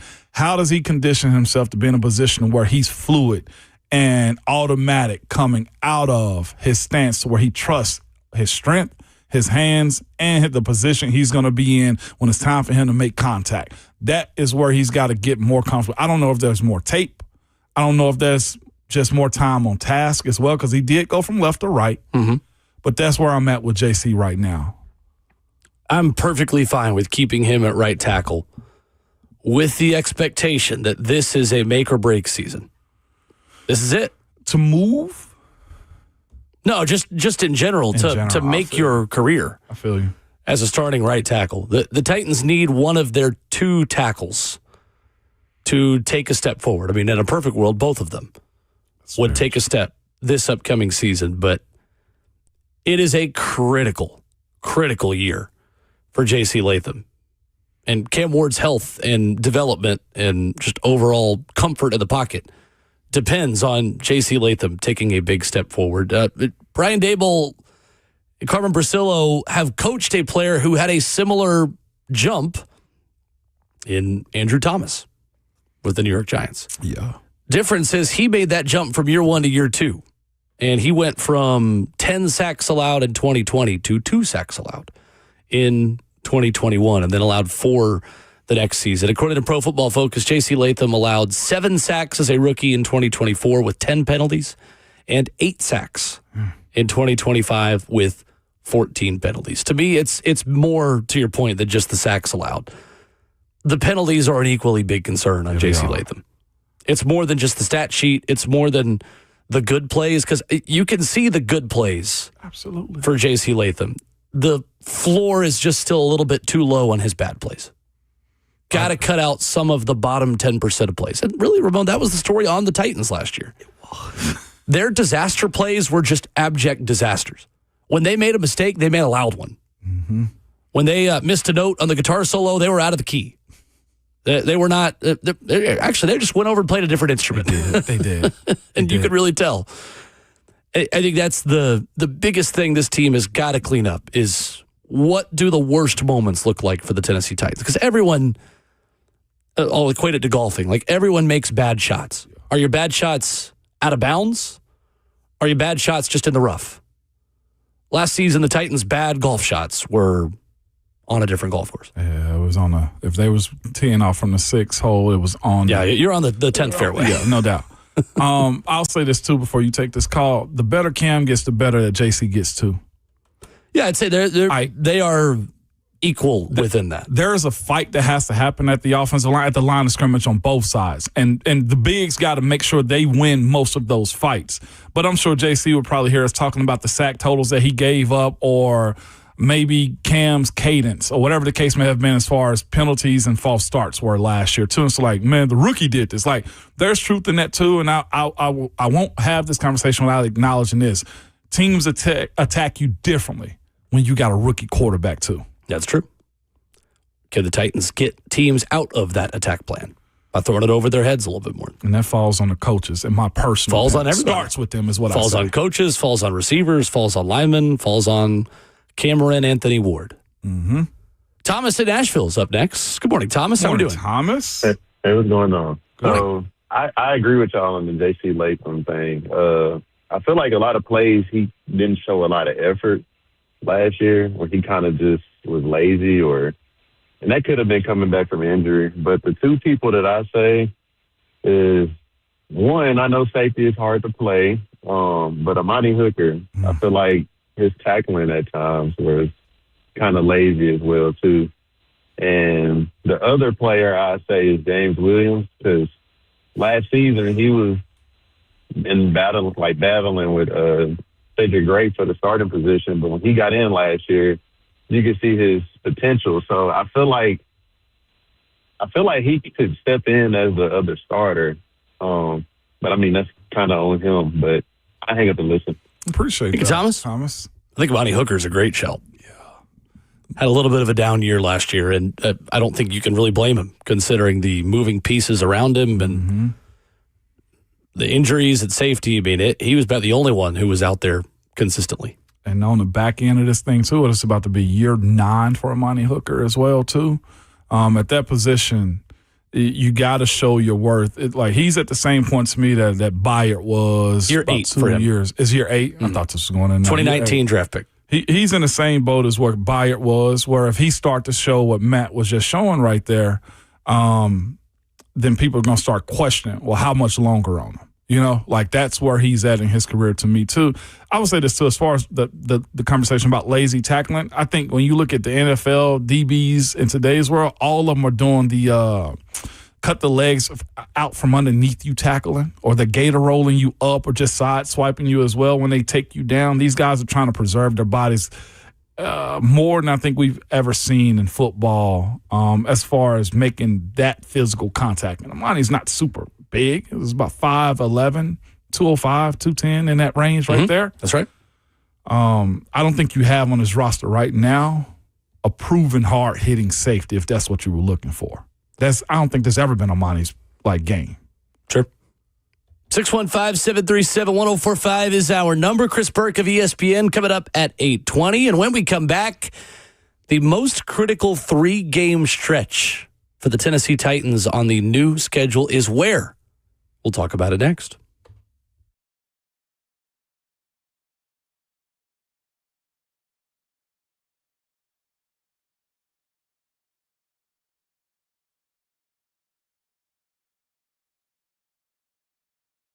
If you're looking for TRT that's flexible enough for your lifestyle, man, head over to Low T Center. That's the #1 name in TRT. You can choose your own testosterone shots, pills, or other options that they have as well. You can pay insurance or out of pocket, and even have your treatment shipped directly to your door. And now, Low T Center is offering new peptides, new treatments, and more, where you can boost your energy, libido, and confidence for the results that you can actually feel. Synergex and Low T Center, they provide testosterone replacement therapy and hormone replacement therapy tailored to your body, your lifestyle, and most importantly, your budget. When your hormones are imbalanced, you feel fatigue, you have a low drive, mood changes, and just body changes as well. Balancing your hormones means living a better, healthier life, too. And here's the thing. Testosterone is not just for men. Testosterone is very important for women, too. It can help boost your energy, confidence, and drive, and so much more. And here's the thing. It will not turn you into a man. Doses for women are very careful, so they can help you meet your goals, because everybody's trying to get right, man. So book your free testosterone test now at fixmylowt.com. That is fixmylowt.com.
8:02, good morning, live from the Circus Sports, the Mid-Kentucky Downs studio. I'm Justin Hawkins. NBA Western Conference Finals last night. The Spurs take Game 1 over the Thunder, 122-115 in double overtime. It was the Victor Wembanyama show for the Spurs as he had 41 points, 24 rebounds, and 3 blocks in the win.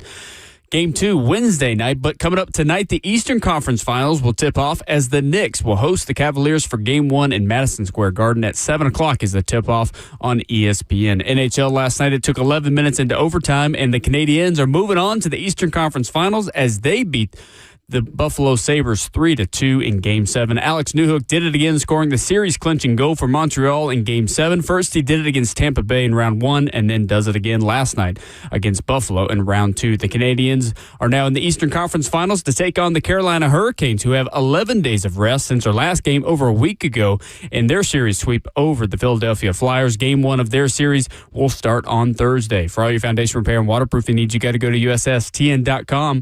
Breaking news at once on your home for the Titans and Vols. This is 104.5 The Zone.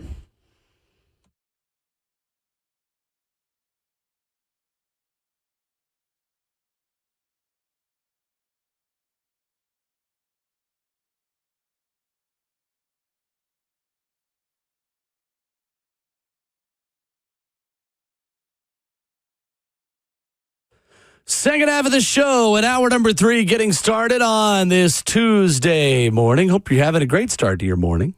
I know we are. Happy to be back with you, full crew for the last time until Friday.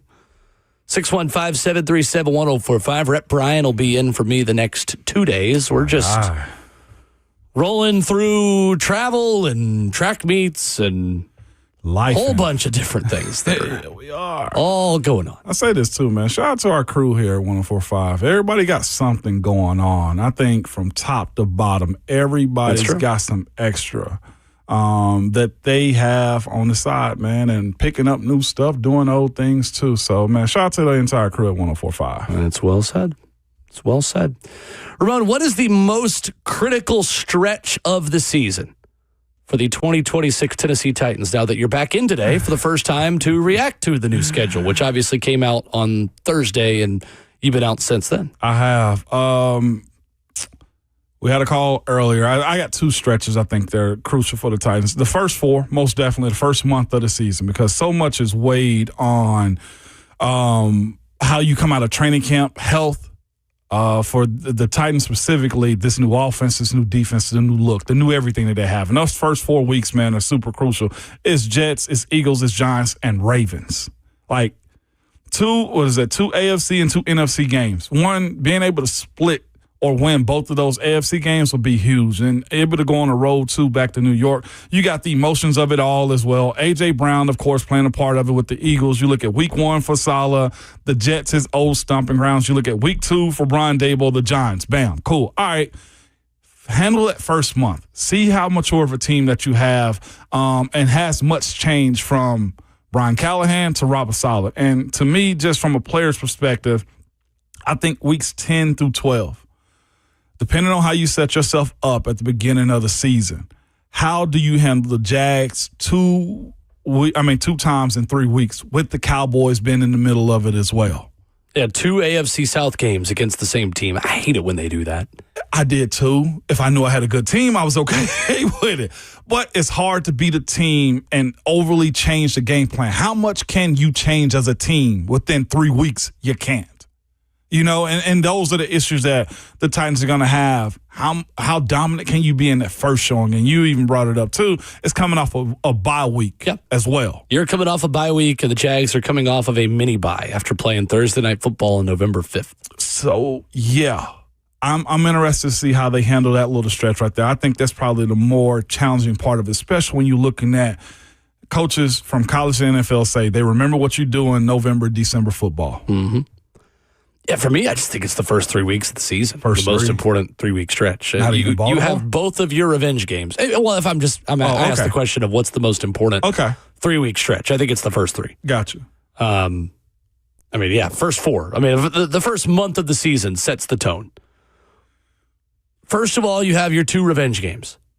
You have Jets and Giants for your head coach and for your offensive coordinator. like it or not. It's going to carry a little bit of extra weight and pressure, and the narratives will heat up or cool down from this city and from that city, depending on how those games go. But beyond that, just keep contact with the rest of the division. I think it's important for this team to be playing some sort of competitive football in the month of November and feeling like you are still in the mix. Not the mix to win a Super Bowl, not the mix to compete at the very top of the division, but I'll equate it to, again, I'll use another track analogy. Like, there's so many times that in a race, I would be told, just keep contact. Yeah. Keep contact. Yeah. You can go catch the person in front of you if you're engaged enough in understanding that they are still within reach. Because all of a sudden, somebody gets 30, 40 meters ahead of you, 40 feet ahead of you, you drop your head, you don't even think about them, you're running your own race. Meanwhile, if you had actually started to look up and realize that they're fading back towards you a little bit, you could have caught them. Yeah. But instead, you're focused on yourself so much. Like, in that way, are the Titans within contact? Are the Titans good enough to where they aren't selling at the trade deadline again and trying to think about who's not going to be here? Who's not playing football? Are we having tanking discussions in November and December? Are we getting calls again and like, well, I hope they lose? Because that, I think, is a critical next step. I'm not going to put playoff expectations on this football team. I'm not going to put AFC South expectations. I'm not going to put wild card. I'm not going to do any of that. I think it remains to be seen what the expectations are for the 2026 Titans. It still feels to me like they are a year away from that sort of postseason competitiveness that's on the horizon when they open new Nissan Stadium. If we check a lot of other boxes that, Ramon, I think have got to be checked this year. So to all of that point, I think there's added pressure on week one against the Jets, not just because it's Robert Saleh's old team, but because that's one of the games you're favored in. Yeah. That is going to be one of the games that you have pressure to win. And yes, the positive is that you got a decent chance to start 1-0. Odds makers would say you're more likely to start 1-0 than you are 0-1. True. The challenge is that you can't go into week one with the nothing to lose mindset that you opened last season in Denver, which almost kind of worked out okay. Titans probably should have won that game. Yeah. Kind of let Denver off the hook for turning it over the way that they did and made a couple mistakes. There were some coaching mistakes within that as well, but they're right there to win that game.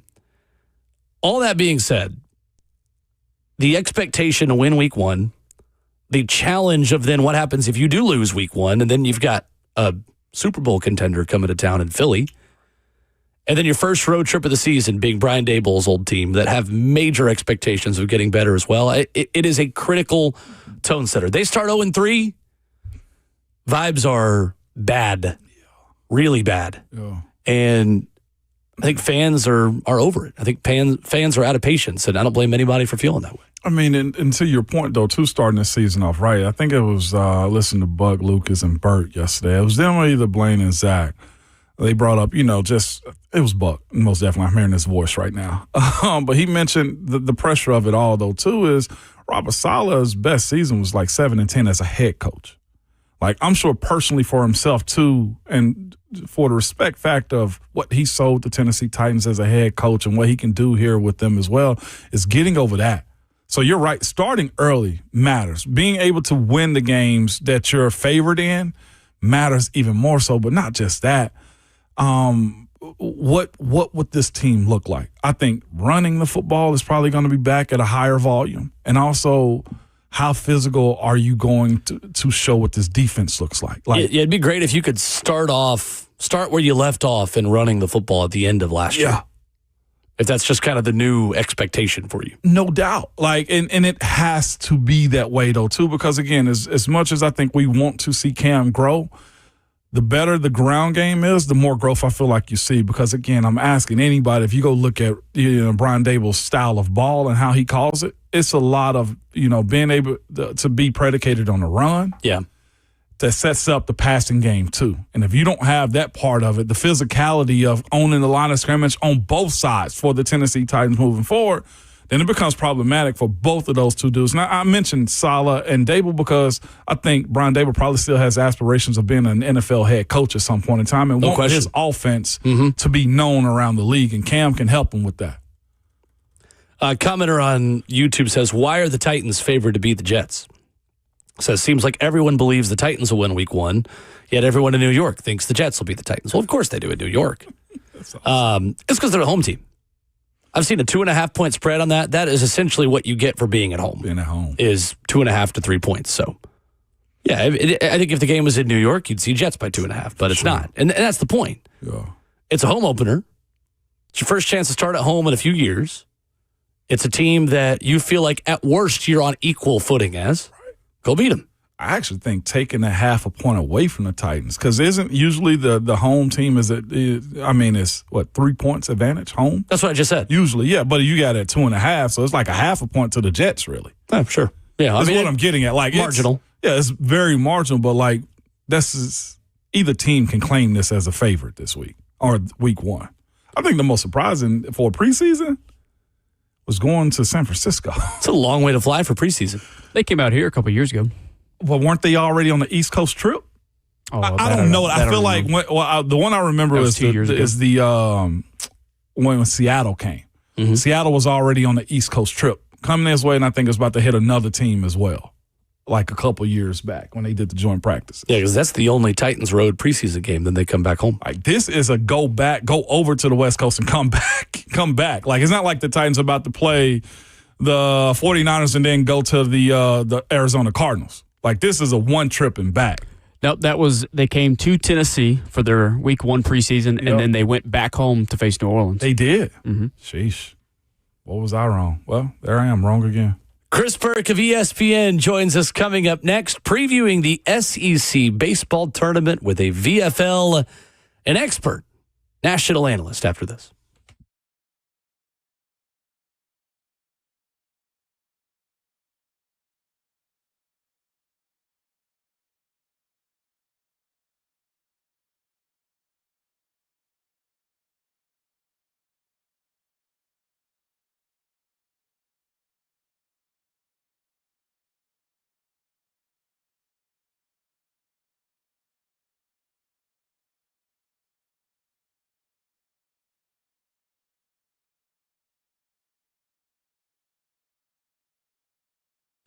Credit card interest rates are now over 29%, and most people are only making the minimum payments, so they're getting nowhere.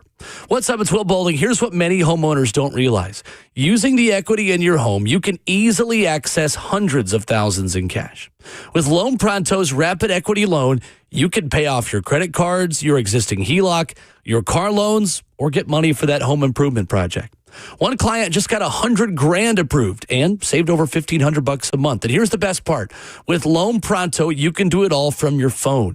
With zero out of pocket, no hard credit pull up front, no appraisal, no long drawn out bank process, and no touching your first mortgage.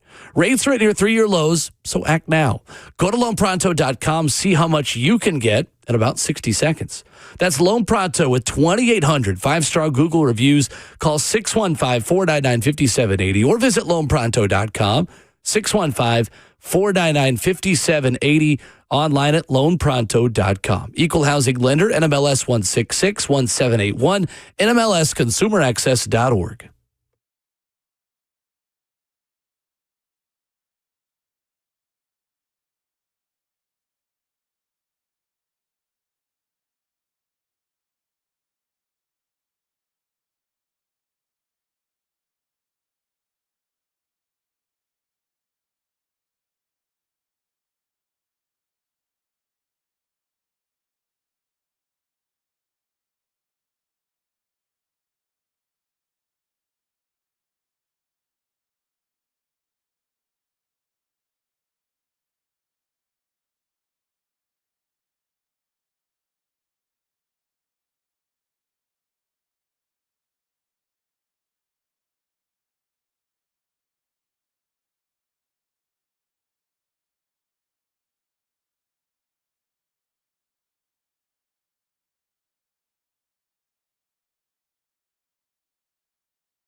Ramon Will continues here in hour number 3 on 104.5 The Zone. He is the 11-year NFL veteran involved for life, Ramon Foster. I am Will Bowling.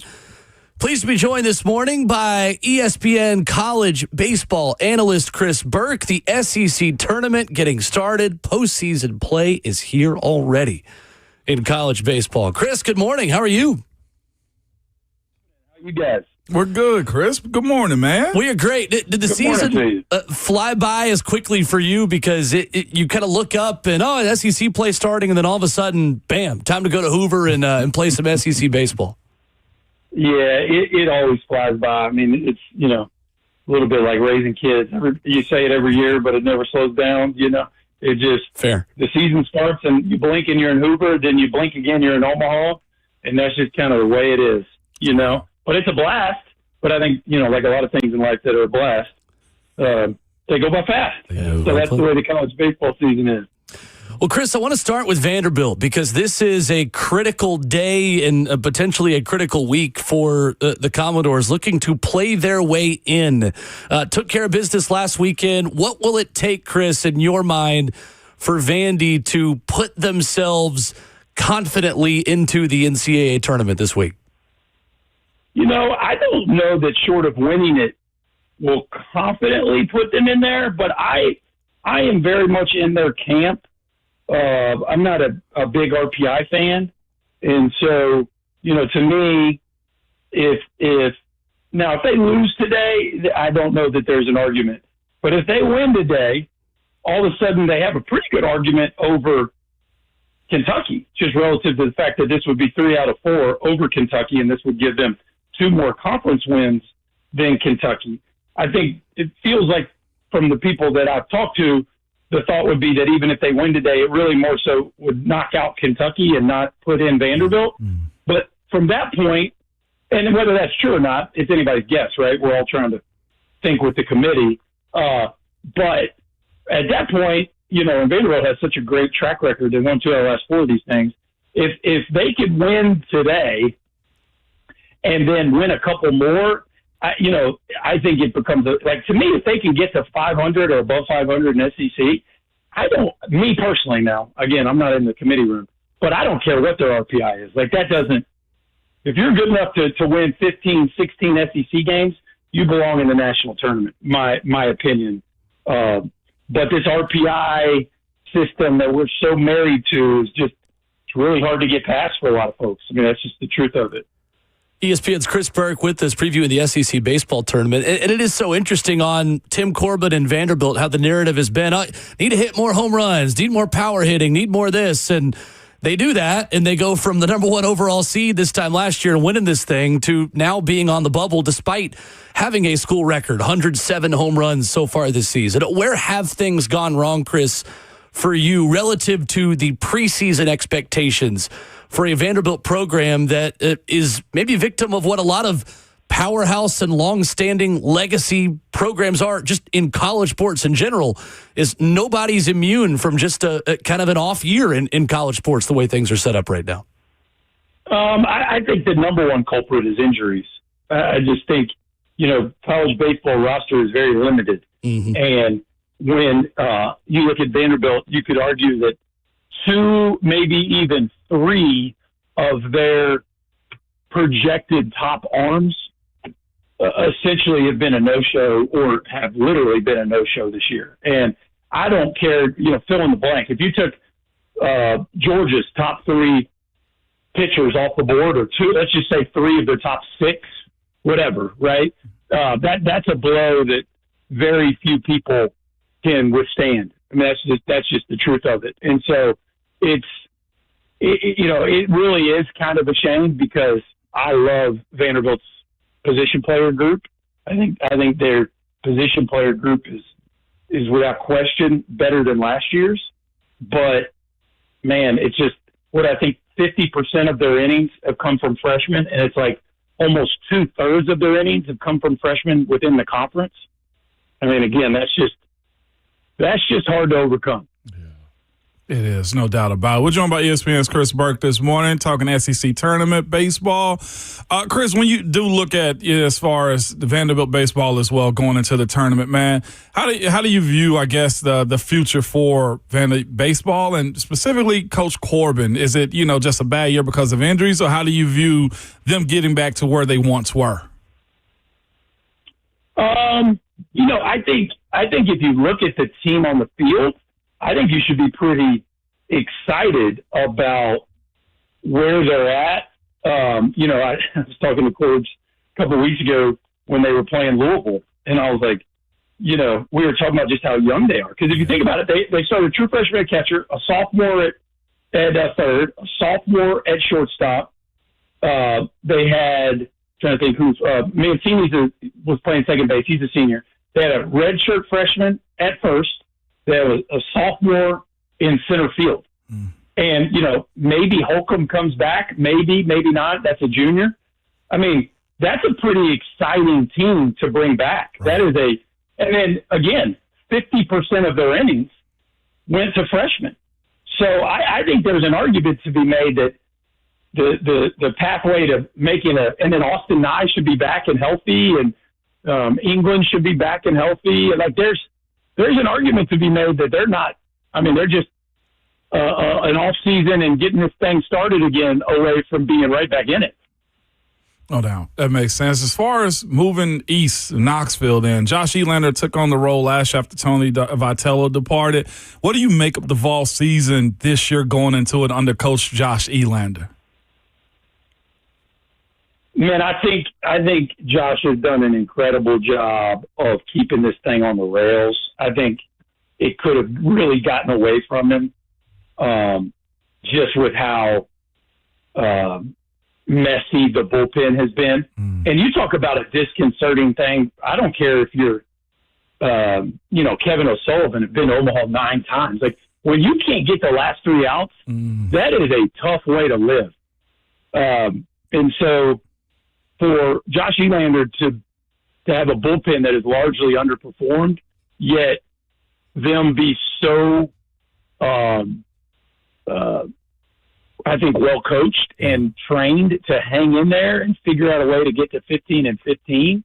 I just think that says a lot about what that coaching staff's made of and the way they've been able to keep their kids in it. Because if you really look at them in a snapshot, like the last 3 weeks, they feel pretty dangerous. Right. Like, that's an offense that, I think they're 7th in the country in home runs. Like, that's an offense that doesn't feel very pitchable right now. And when they left Vanderbilt, they felt very pitchable. But it's an offense that's just really grown up over the last month or so. Chris, you mentioned the last 3 outs. I'd be remiss if I don't bring up the softball game between Texas Tech and Ole Miss, how that went into overtime. Well, extra innings, man, and Texas Tech ended up winning. What a finish that was. I'm not sure if you called it, but it was literally 2 outs, and all they needed was 3 strikes and couldn't get it and still lost it. Up 8-0, Chris. That was by far one of the best comebacks and games I've ever seen in my life. 8 runs and 1 out.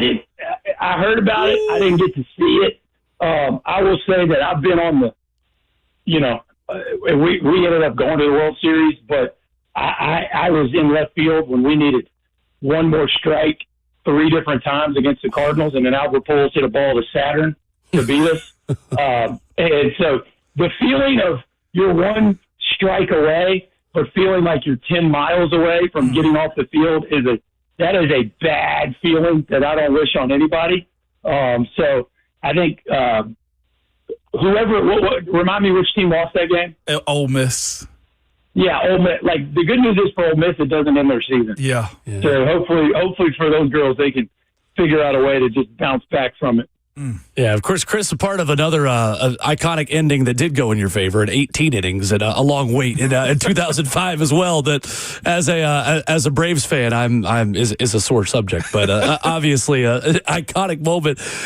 Chris, when you look at this Tennessee lineup, though, I'm just curious, where has the approach kind of changed? And for guys like Levi Clark, who are starting to round back into form, and some of these hitters who are just getting the right pitches to hit. What about this kind of specific coaching at the plate has looked different, has started to click for Josh Elander and this team?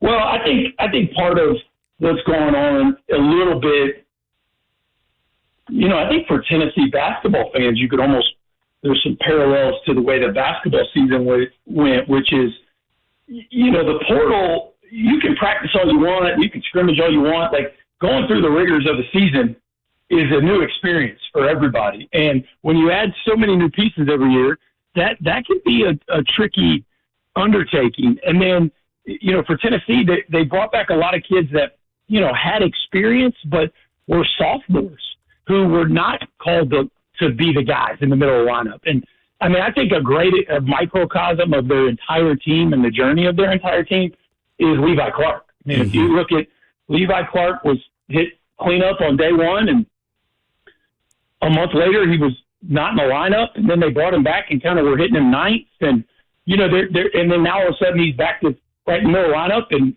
arguably their most dangerous hitter as we speak. And so, I think that's a pretty normal path for a lot of sophomores, which is you get a taste as a freshman, your second year starts off kind of slow, and then at some point, Ramon, I don't know if you can relate to this, but at some point you look around and you go, wait a second, I'm pretty good. Mm-hmm. You're like, well, all of a sudden I've been in the league 2 years, and like I've kind of weathered some storms, and the next thing you know, you start sticking your chest out a little bit, which the hope would be that he can keep it going, and then all of a sudden he becomes the monster that everybody expects him to be, from Jump Street next year. I mean, don't forget, Daniel Jackson is having one of the greatest seasons in the history of the SEC. Mm-hmm. Last year he hit 240. Like, his numbers last year resemble very closely to Levi Clark's this year. And I'm not putting that on Levi. That's all I'm saying. But my point is, all of a sudden in year 3 for Daniel Jackson in college baseball, you look at him and you go, that's one of the best players the league's ever seen. Well, nobody would have predicted that last year. Right. And so I think some of the maturation that we've seen with this Tennessee team is more of just kind of a very normal maturation process. But when Tennessee relied on so many of them, Grimmer and Lawless and Abernathy, and, you're bringing in new pieces like Blaine Brown and Henry Ford and Garrett Wright, like, it all looks good on paper, but the games aren't played on paper. Mm-hmm. And that stuff has to mesh and gel, and kids have to, and oh, by the way, the league's kind of hard. Right. Right. So the good news is for them, they figured it out. And again, back to your initial question, which is Josh Elander, I just think, man, you got to give that guy a lot of credit, because for a first-year head coach to be given, a team in November that is pretty young and a bullpen that hasn't quite ever come together, and he's got them right in the middle of being a 2 seed and very dangerous in the postseason. I think it's a extremely successful first year for Josh Elander. Chris, you mentioned Georgia and Dan Jackson, who is just absolutely crushing it, to your point, this season. For Wes Johnson and his 3rd season as the head coach at Georgia, what do other SEC teams learn from the way Georgia has built this thing up and has put themselves in position to be a national title contender this year? Well, I think they learned that Wes Johnson's better in the portal than they are, and they better figure it out, because that dude's different now. He's got a formula that the rest of them don't currently have, and it is proprietary, and it is working. Now, that being said, the game's not played on paper and it's not played on spreadsheets. However, he's pretty good at identifying skill sets that win, and then they coach them.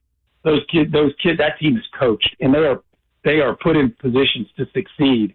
And the secret sauce of acquiring that talent and then putting them in a position to succeed relative to the matchup at hand, their ability to do that is pretty stinking special and very impressive. I mean, just last week I finally had a chance to really sit down with them and kind of get under the hood, so to speak. And he leaves some stuff unsaid, but he told us enough to where you're like, man, the old success leaves clues, and this stuff ain't an accident. Like, they're about to be a top 8 seed for 3 years in a row. And this team feels like a certainty to get to Omaha. Like, I'd be shocked if UCLA, Georgia Tech, and Georgia are in Omaha. Wow. It's a team that can win too many different ways. It has a 2024 Tennessee feel to it from a position player group like, you know how Tennessee's 24 pitching, like 23 and 22, they had all those famous pitchers. Yeah. 24 was kind of like they had Drew Beam and then everybody else, you know? Right. That's how this group feels for Georgia. It's like this famous position player group with a bunch of just absolute dudes. And then it's like there's enough pitching, and they're not exactly sure how it's going to play out every weekend, but they know they've got the right pieces to answer the questions that are going to be presented to them, especially when your offense can put up 6, 8, 10 runs on just about anybody. We're joined by Chris Burke this morning talking SEC baseball. Chris, when you look at just the SEC in general, you mentioned it is competitive as heck. And naturally, coaching aside, when you look at the teams who are at the top right now, you mentioned Georgia and how well of a job their coach has done. But when you look at the next seeds, the 2 and the 3rd seed, it's Texas and Texas A&M. How much of their success, and I guess moving forward, the state of SEC baseball is going to be predicated on how schools fund the NIL for baseball? Well, I mean, that's a big part of the conversation, you know, broader college athletics. It certainly holds true with baseball. And there clearly are tiers of teams' investment. However, just look at the standings this year. And here's the funny thing, you can imagine this. There's some schools that are fairly upfront about what they're doing and what they're spending in the portal. And then for the most part, and I don't mean this as bad as it sounds, but most of these guys will make you believe everybody else is spending a bunch of money and they don't have enough. That's the way most of them think. You know, the guy across the street, he's really rich. I'm kind of poor, that kind of thing. And so you never quite know exactly what everybody's spending, but let's just say common sense. Do you think Vanderbilt and LSU are pretty well invested in winning a baseball? Absolutely. I'd say so. Absolutely. Like, there's no way. Now, could you argue that Missouri and South Carolina aren't at the top of that list? Yeah, that would probably be a safe guess. But you know that Vanderbilt and LSU are. And yet, you know, LSU is not going to make the tournament, and Vanderbilt is fighting for their lives. So what's that tell us? Like, it tells us that NIL spending isn't the only answer. Again, the Yankees haven't won a World Series since 2009. So if it was all about just how much money you have, then now you might say, well, the Dodgers win it every year. Okay, fair point. But you got to spend money on the right players, yeah, and then you have to coach those players. And so, but you know, you probably in the Southeastern Conference, you do need to be in the ball game. Okay. I will say though, some of these Georgia kids, guys, I'm just telling you, it's been fascinating to watch.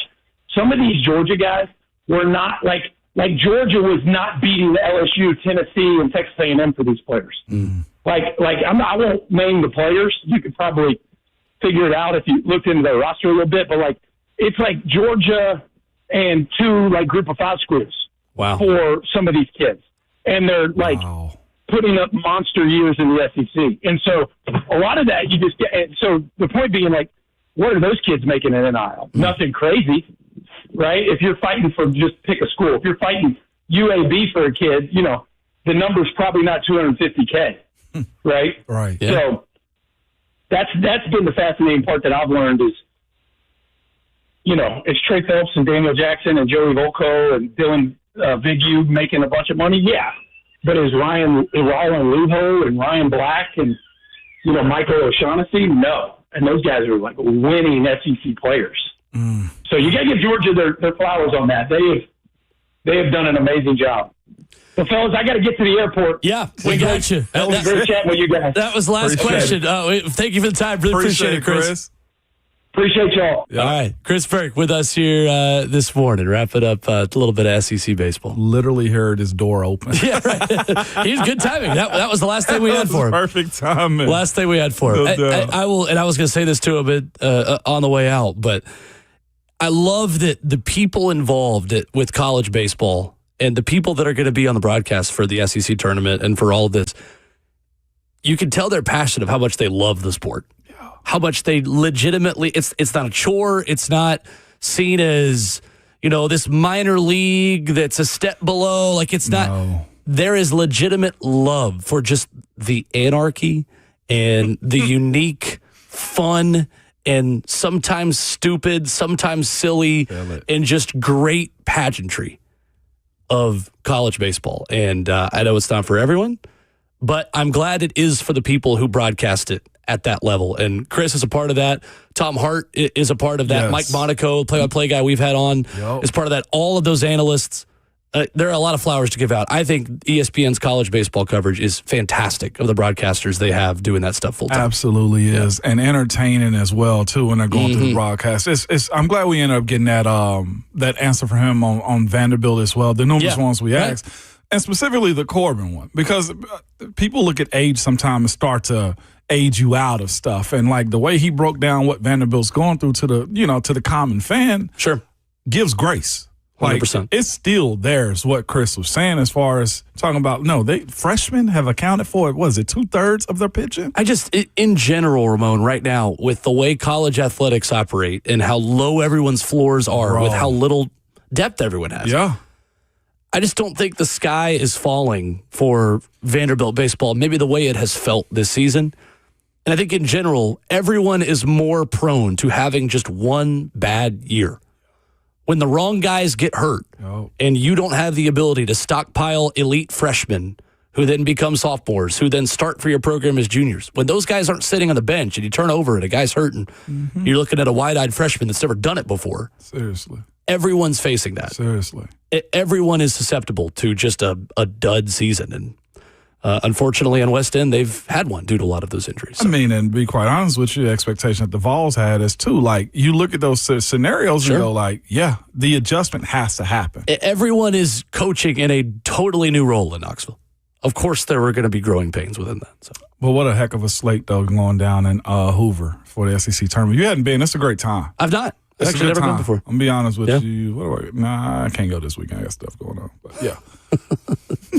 Coming up, there is an NFC team that, with a recent headline as they open OTAs, I think hit rock bottom.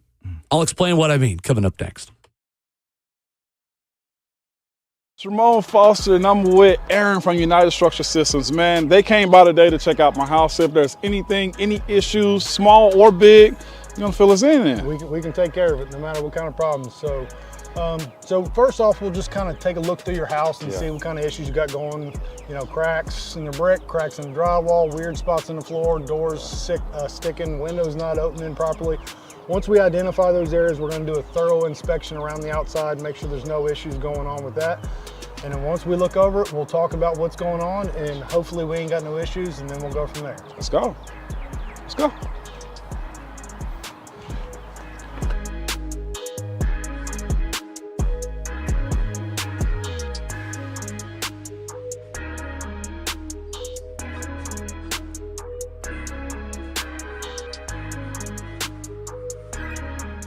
Ms. Foster, so we have looked at the issues that you brought up. We had the drywall in the attic up here above your bonus or your garage. You had some doors sticking. I did. Going in your bathroom. So we've inspected all that. We don't see any major structural concerns. So you're going to be one of our lucky good news customers today. There is some minor deflection there. That's not an uncommon thing. As any house is built, it's its biggest and its strongest the day that it's born. Gotcha. Right? And from that point, it just gets older, just like us. We ain't hopping up out of bed, taking off down the hallway, running upstairs. We're not protecting quarterbacks anymore. No. Opening up late. We're done. Your guard ain't there no more. Okay, I got you. So it just happens. It gets a little older and it starts to deflect. Now, there are some things we can do to kind of help adjust those doors, mainly adjusting in the door, which we don't necessarily do, and maybe doing some light shimming in the crawl space down there to address those sticking doors. But for now, no major issues there. We did talk about the grading in the back and some issues that we can take care of back there for you. But that's pretty much up in a nutshell. No big issues and you're good to go. So. Awesome. So again, the way you deal with United Structural Systems is it's upfront, it's honest, and now I can sleep peacefully at night, okay? This is a different court, Blair. Same result, Slay. Oh, okay, Blair. See, that's Tyler Tanner. See, Tyler Tanner's in the house now. Let's see what you got. Jerry's out, Blair. Blair, come on. Okay, Blair, just come sit down. Come on, Blair, stop. You're going to get hurt. Blair, get off the court. That's enough. What's the verdict, Blair?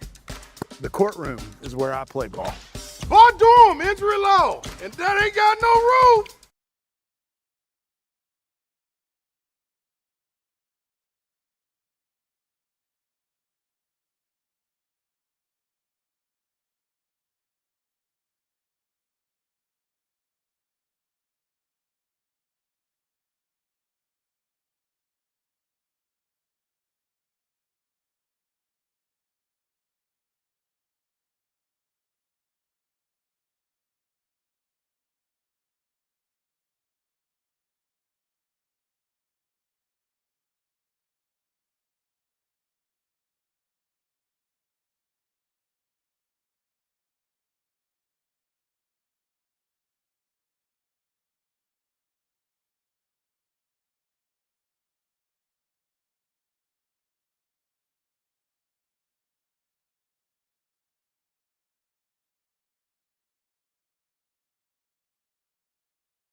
Ramon Will wrapping up hour number 3 on this Tuesday morning.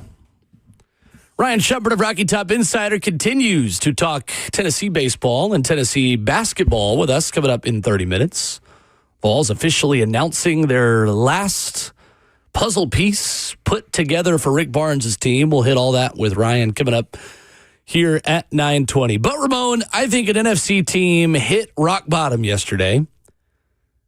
Because when Jacoby Brissett is holding out for your offseason program, things can't get much worse. Yeah. That's the case for the Arizona Cardinals right now. OTA is getting started under new head coach Mike LaFleur, who said discussions about a reworked deal for the 2026 season are, quote, the same as where we were a few weeks ago. He added he had been in contact with quarterback Jacoby Brissett, but declined to go into further detail about their conversations. Mike LaFleur said at Monday's practice that it was voluntary. Jacoby Brissett's experience will help him understand what the Cardinals are doing offensively under the first-time head coach. The only difference was, he said, the contrast in verbiage. No deal, little deal, or big deal that Jacoby Brissett is not at voluntary workouts as the starting quarterback of the Arizona Cardinals. I think it's a big deal. Well, it's an even bigger deal, though, looking at their website right now. They're also advertising tickets as low as $70 a game, which is appropriate, but That's a bargain in today's NFL world. $70 for a ticket. But moving forward with Jacoby, to me, I think he's overplaying his hand just slightly. And I also look at Arizona Cardinals situation and say this is a foolish way of managing things when you thought you had a guy in house and Kyler Murray that was going to carry you for the next 6, 7, 8 years, and now he's gone as well. If there was ever a pre-tank that was called out for the masses, this is it. They go with two quarterbacks and Jacoby Brissett and Gardner Minshew to get you by. And now the main guy in this, Jacoby Brissett, is holding out for more money. Here's what I would say. Business-wise, I get it. He's supposed to ask for more. I think he's working on a deal that's about like $9 million or something like that. Aaron Rodgers just did a deal that was reported up to $25 million. I'm not saying that that's Jacoby Brissett's level, but if I am the projected starter for my team, I'm going to need a little bit more than the $9 million or whatever that number is that they're offering, though, too. That's just the market. That's just the business. And he's got experience in this league as well. The position that he's putting himself in, yeah, they kind of covered their bases by saying he's a veteran quarterback and he'll be able to pick up the playbook. I really don't think there's much interest to win this year. I don't know where the quarterback is coming from, if it's Arch, if he wants to be in Arizona after hearing what I don't know if it matters if he wants to be there. He might just be there. That's what I'm saying. But, like, they are going after a quarterback. Jacoby Brissett and Gardner Minshew, that signals that to me. And Carson Beck. I believe in the idea of a lower-round guy can go get it, but they wouldn't be clamoring over Jacoby Brissett to be their guy if this was the case. I mean, there's a reason why that guy went in the lower rounds in Carson Beck. Yeah. Like this. Dink and dunk guy at this point in his career. This isn't a nothing burger. I think it's a big deal. I think it is too. But Jacoby doesn't need to overplay his hand on this one. I say negotiate in good faith. If you don't feel like showing up is going to help your cause, the more you drum up in noise, the more you might get paid. But this might be his last lap around being a franchise quarterback, though. I mean, what for Arizona, what's to stop you from making a deal for Anthony Richardson or Will Levis? That's what he's dealing with. Those are your other options compared to Jacoby Brissett. Or if you really want to tank, then I guess Gardner Minshew could be your quarterback. Keaton Slovis is also there. Oh, good. Fantastic. Arizona screwed themselves. They did. They didn't have a real clear plan. I think their plan was Jacoby Brissett. But they offered him backup quarterback money. That's what he's been his whole career. I mean, good on Jacoby Brissett recognizing the moment and the leverage, but at what point does he overplay his hand? If he doesn't show up, if he does not show up for minicamp. Yeah, mandatory stuff. That's June 8th through 10th for Arizona. Yes. I think that's probably about right. I'm trying to go back and look at their transactions. When did Jacoby Brissett get signed? He's been there. I mean, he played against the Titans last year. That's true. Yeah. Yeah, he started a lot more games down the stretch when Kyler Murray was just kind of put on the shelf. Yeah, they sure did. He sure did. That was their version of Elf on the Shelf. They released Kyler Murray March 11th. They've had plenty of time to get this deal done. Kyler on the shelf. Yeah, Kyler on the shelf. Playing Call of Duty. Murray on the shelf. They've had plenty of time to do this. Don't drag your feet. Is the way I look at it too. But again, I say this too. I think some teams position themselves in order where they know they're going to always make money. I just don't see an incentive for them competing this year. I just don't. More headlines when we return. 615-737-1045. Ryan Shumpert coming up at 9:20. A Steelers player says he was shocked when he saw Aaron Rodgers at practice on Monday as OTAs begin in Pittsburgh. I'll get Ramon's thoughts on the recently re-signed quarterback of the Pittsburgh Steelers. We can talk about them? We're going to do that coming up next. Never mind.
9:02, good morning live from the Circus Sports at the Mint Kentucky Downs studio. I'm Justin Hawkins. NBA Western Conference Finals last night. The Spurs take Game 1 over the Thunder, 122-115 in double overtime. It was the Victor Wembanyama show for the Spurs. He had 41 points, 24 rebounds, and 3 blocks in the win. Game 2 Wednesday night, but coming up tonight, the Eastern Conference Finals tips off as the New York Knicks host the Cleveland Cavaliers for Game 1 in Madison Square Garden at 7 o'clock on ESPN. NHL last night, the Canadiens are moving on to the Eastern Conference Finals as they beat the Sabres 3-2 in Game 7 in overtime. Alex Newhook did it again, scoring the series-clinching goal for Montreal in Game 7. The Canadiens will now face the Carolina Hurricanes, who will have 11 days of rest since their series win against the Flyers over a week ago. Game 1 of their series is on Thursday. Coming up today, the Tennessee Vols baseball starts their SEC tournament play in Hoover, Alabama, as they take on South Carolina in the first round. First pitch is at 4:30 p.m. Central Time on SEC Network. For all your foundation repair, waterproofing needs, you got to go to USSTN.com. Breaking news at once on your home for the Titans and Vols. This is 104.5 The Zone.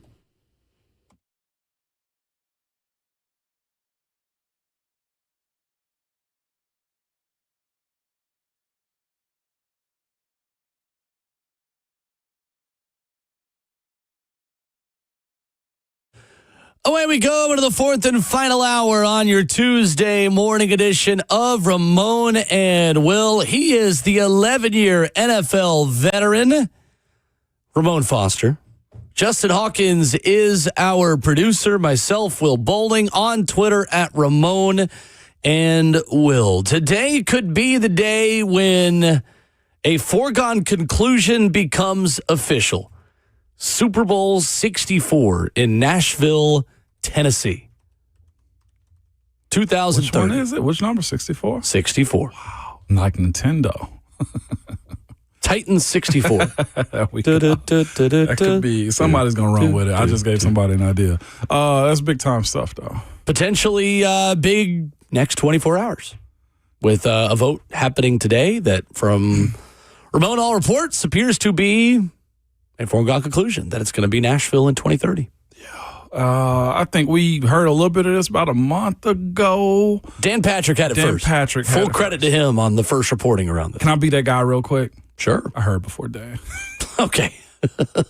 You didn't report it before Dan, so all credit will still go to Dan Patrick. I'm not into breaking news. That can really backfire on you in those types of moments right there. Mm-hmm. Not into breaking news, but I get the craft. I understand the hustle of it all, though, too. But with that being said, that's huge for the city. Like, I know the Titans organization and the new stadium is all a part of why that is coming to Nashville. Like, that's the uniqueness of having a professional team, specifically in today's world, though, too.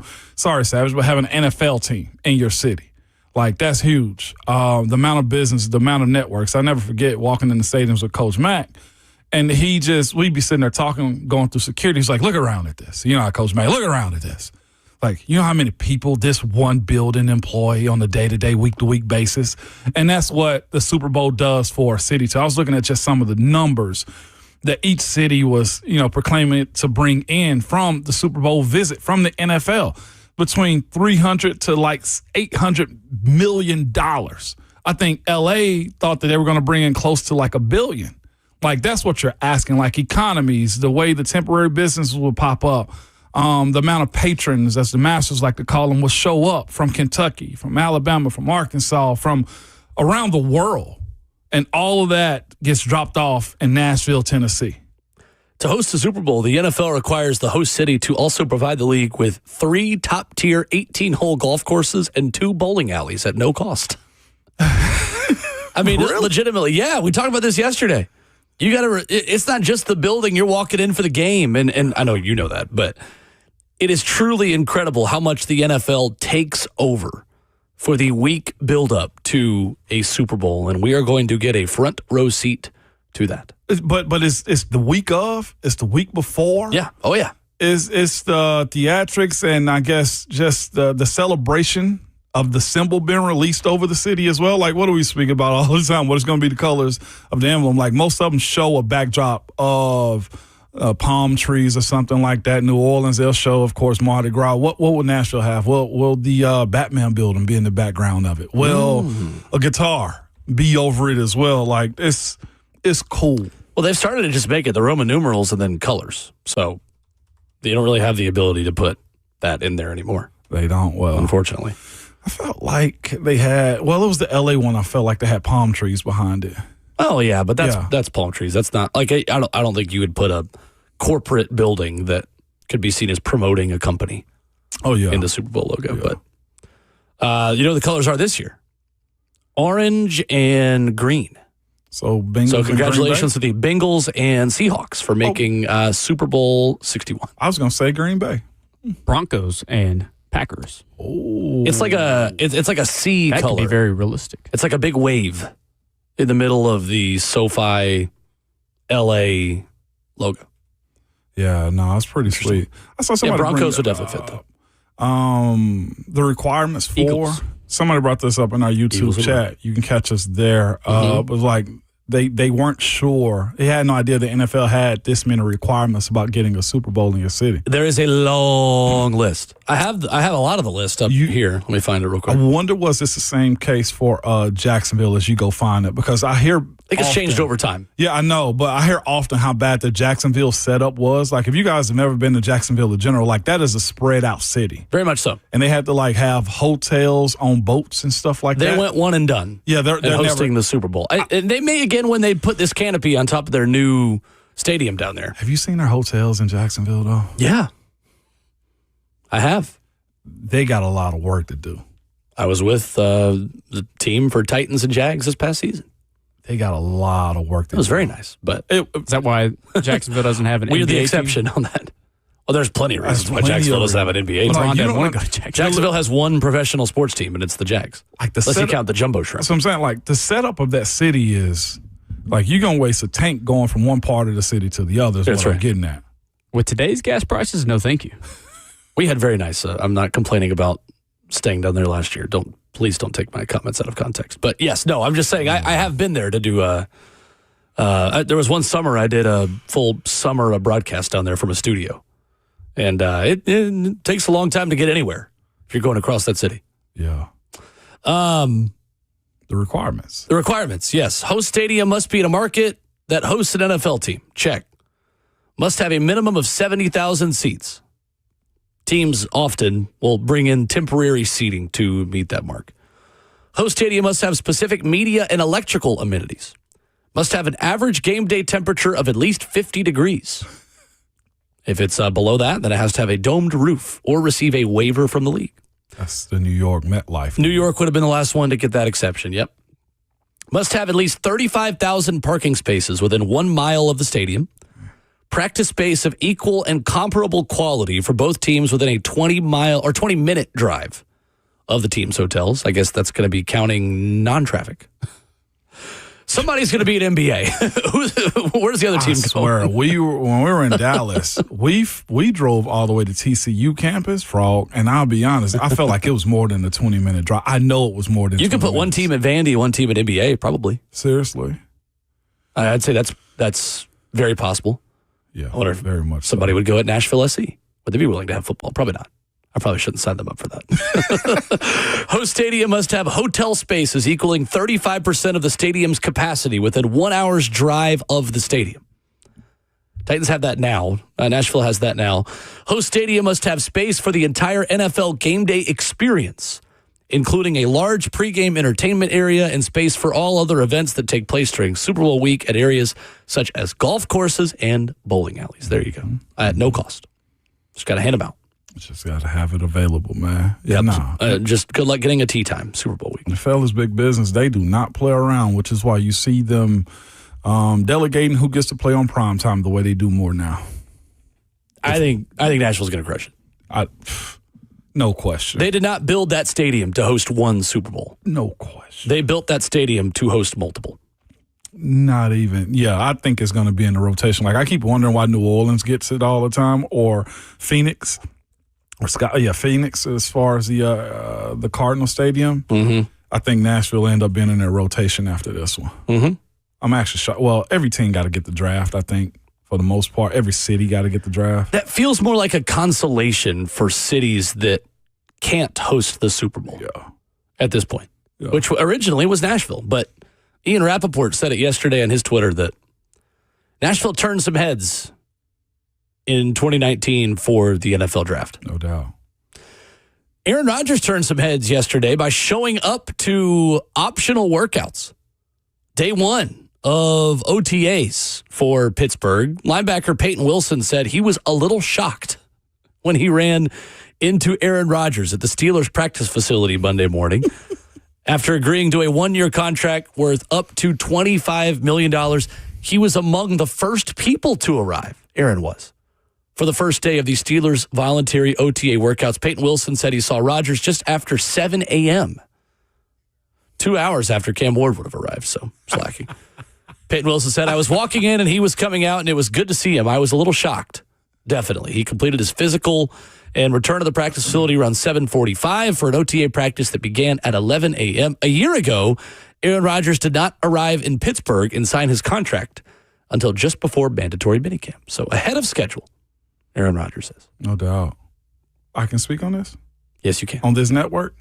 Yes, you can. It's home of the Tennessee Titans involved? Absolutely. You sure? Every radio radio show is talking about Aaron Rodgers right now. It's the story of the NFL. But I can. Yeah, of course. As a former Steeler can talk about this. Absolutely. You on can. the Tennessee Titans at 104.5 The Zone.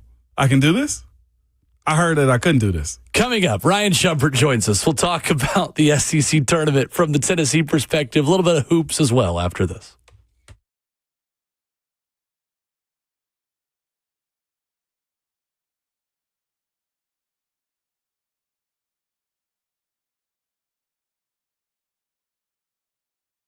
It's Ramon Foster for Hiller Plumbing, Heating, Cooling, and Electrical. Good people, we about to get some hot weather over the next few days with a little bit of rain, and I'm here to tell you, if HVAC is not working the way you need it to, and it shuts down on you while it's damp outside and hot inside of your house, somebody or somebodies are going to be upset with you, man. Reach out to my folks over at Hiller. They're just simply good at what they do. They came out and actually serviced my HVAC in the fall just to prepare for the winter and the upcoming summer as well. These are the things that they can do for you as well. If you got an issue around your house, whether that be, a plumbing issue, heating and cooling, or electrical, reach out to them, because the price you told is the price that you will actually pay, with zero hidden fees or surprises on your bill at all. Hiller's been in business for over 35 years and are family owned and operated. Their techs are the ones that you'll run into who come to your house. They're very professional, experienced, and very trustworthy too. And when they're on their way, you'll receive a photo of the tech and a link to track them in real time, so you're not sitting around wasting yours. They believe in this. Happy you'll be of the service is free. They try to do as best they can. If they're not, then they'll just simply give you your money back. Listen, to learn more about them or book with them, head over to happyhiller.com.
Ramon Will rolls on here at hour number 4 on your Tuesday morning drive, whether you're walking from the kitchen to the home office or commuting on the interstate. Glad you decided to spend your morning with us.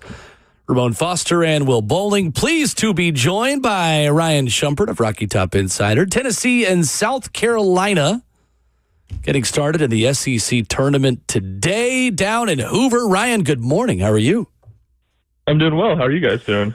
We're good. What is going right, Ryan, for Tennessee baseball right now? How have things turned around so quickly for a team that kind of quietly won more series at SEC play than they did last year, right? Which did not seem to be the path they were going on about halfway through the season this spring. No, pretty polar opposite seasons. I mean, if you remember, Tennessee jumped out to, I think they were started 10-3 in SEC play last year. Just came out on fire, and then really only won one series the back half of SEC play. Kind of the opposite this year. A poor first half of the SEC slate, really against the easier half of their schedule, and then against the harder half in the back half, they played really well. And I think it's, not to simplify things too much, just an offense that really turned the corner, one that struggled to score the first half of SEC play. I mean, that Vanderbilt series, you look at those first two games. I mean, game 2, they lose in 16 innings. They scored in 1 run in 16 innings.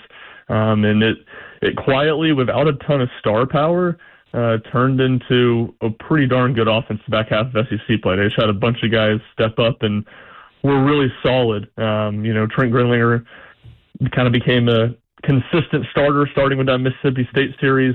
The 5th SEC series, he certainly gave him a big boost as a freshman that proved he belonged in the SEC. But a lot of guys, I think, just kind of steadily improved, or probably more than anything, just found their level, kind of what Tennessee expected them to be. And because of that, Tennessee was able to overcome some pitching shortcomings and collect a handful of impressive series wins over the last month. Ryan Shumpert, a Rocky Top Insider, our guest. Ryan, how have you seen Josh Elander change, if at all, over the course of this season? And what has that been like from that first game back in February to now, in him finding that balance, right, between staying true to himself and certainly not being Tony Vitello, but also understanding there were changes that needed to be made, like moving into the dugout that he made during the season as well? Yeah, I think that's probably the most obvious one. The move he made to stop coaching third base and be in the dugout water on offense. And I think it made a lot of sense, especially you looked the first half of SEC played a number of bullpen pitching decisions that did not go Tennessee's way. And you're kind of thinking about it. You're like, well, he doesn't really have a whole lot of time to talk about those with Josh Reynolds as pitching coach if he's sitting out there at third base. But I do think that's almost the thing that has stood out to me, or maybe impressed me about Josh Elander this year, is he's felt very confident and convicted. Like, it felt like when he has decided to make a decision, even if it, a bold or unpopular or big shakeup, he's just went ahead and done it. Like, I kind of thought, we'll probably see him move into the dugout next year after he has an offseason to address it. Once he decided that was something that was hurting the team, he made that move right away. He's made a number of changes to the weekend pitching rotation. And it's not like his hand's really been forced on a ton of those. I feel like he's been pretty proactive at making those changes. And I think in kind of an opposite way with that offense, he stood by Levi Clark. He stood by Blaine Brown, some of those talented hitters who were struggling, and he was convicted that those were their best guys and they would turn it around. And for the most part, that's been the case. And that those turnarounds at the plate for individual players has been a big part of the offense being better and the success Tennessee's had down the stretch. We're joined by Ryan Shumpert this morning, Rocky Top Insider. Ryan, when you look at the Vols' ability to kind of get out of the first day of the SEC tournament, what has to happen for them either on the mound or defensively for the Vols going into SEC play?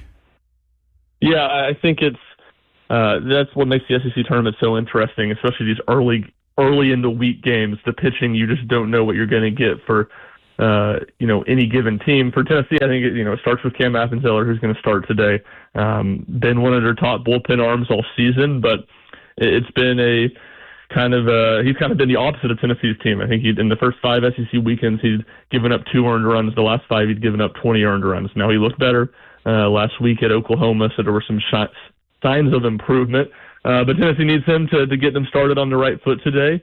I don't think, his season high in pitches is 78, so I don't think you're going to see him pitch super deep in the game, but Tennessee needs to see him give them a chance. And then after that, it's going to be a lot of bullpen-type arms that they've had to piece things together with. And Sundays or Game 3 of series the last 2 weeks with Landon Max sidelined, and you've seen that pitching kind of go sideways for them. So whether it's a Chandler Day, a Nick Abraham, Ethan Baeto, Will Haas, a number of young pitchers who are kind of still just getting their feet wet in SEC play. The South Carolina offense is not a great one by SEC standards. Tennessee just needs those guys to go out there and compete. They don't have to be perfect, but don't give up a lot of free passes. And with Tennessee's offense playing as well as it has, just if you give up some runs, that's okay. Just don't let innings spiral on you and give yourself a chance to win with what your offense can do at the plate.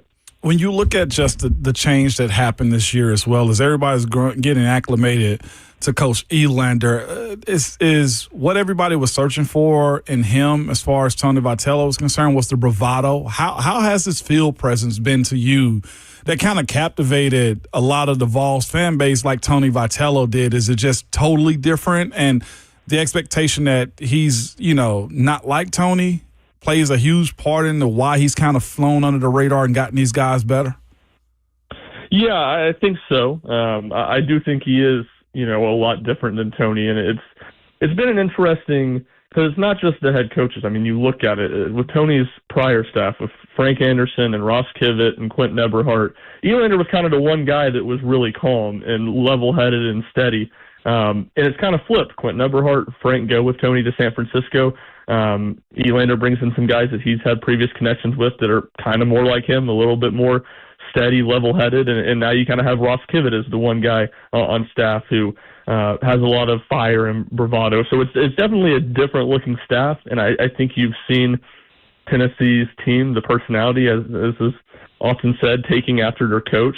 But I do think at the same time, too, it's a young Tennessee team, and as they've found more success and guys that have found more confidence, I do think over the last month you've seen more of that fire or bravado from Tennessee's players, and I don't think that's something Josh Elander discourages by any means. It's just a different, look or personality than what he has, and now what a lot of Tennessee's coaches have.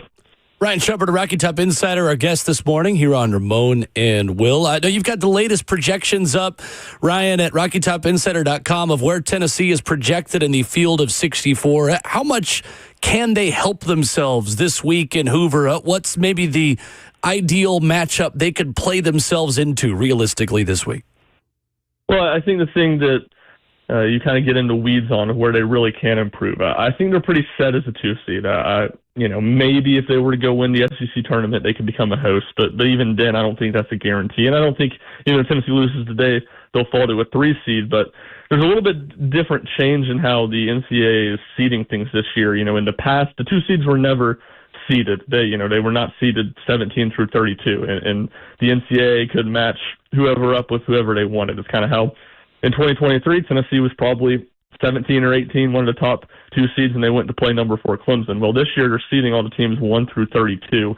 And it doesn't mean that one will necessarily play 32, but they're kind of in pods. 1 through 4 has to play or be matched up with someone 29 through 32 and vice versa. So if Tennessee can win some games and move up that 2-seed line, I think that would for sure take Atlanta and Georgia Tech out of play. It looks like the Yellow Jackets are probably going to be number 2, number 3 overall seed.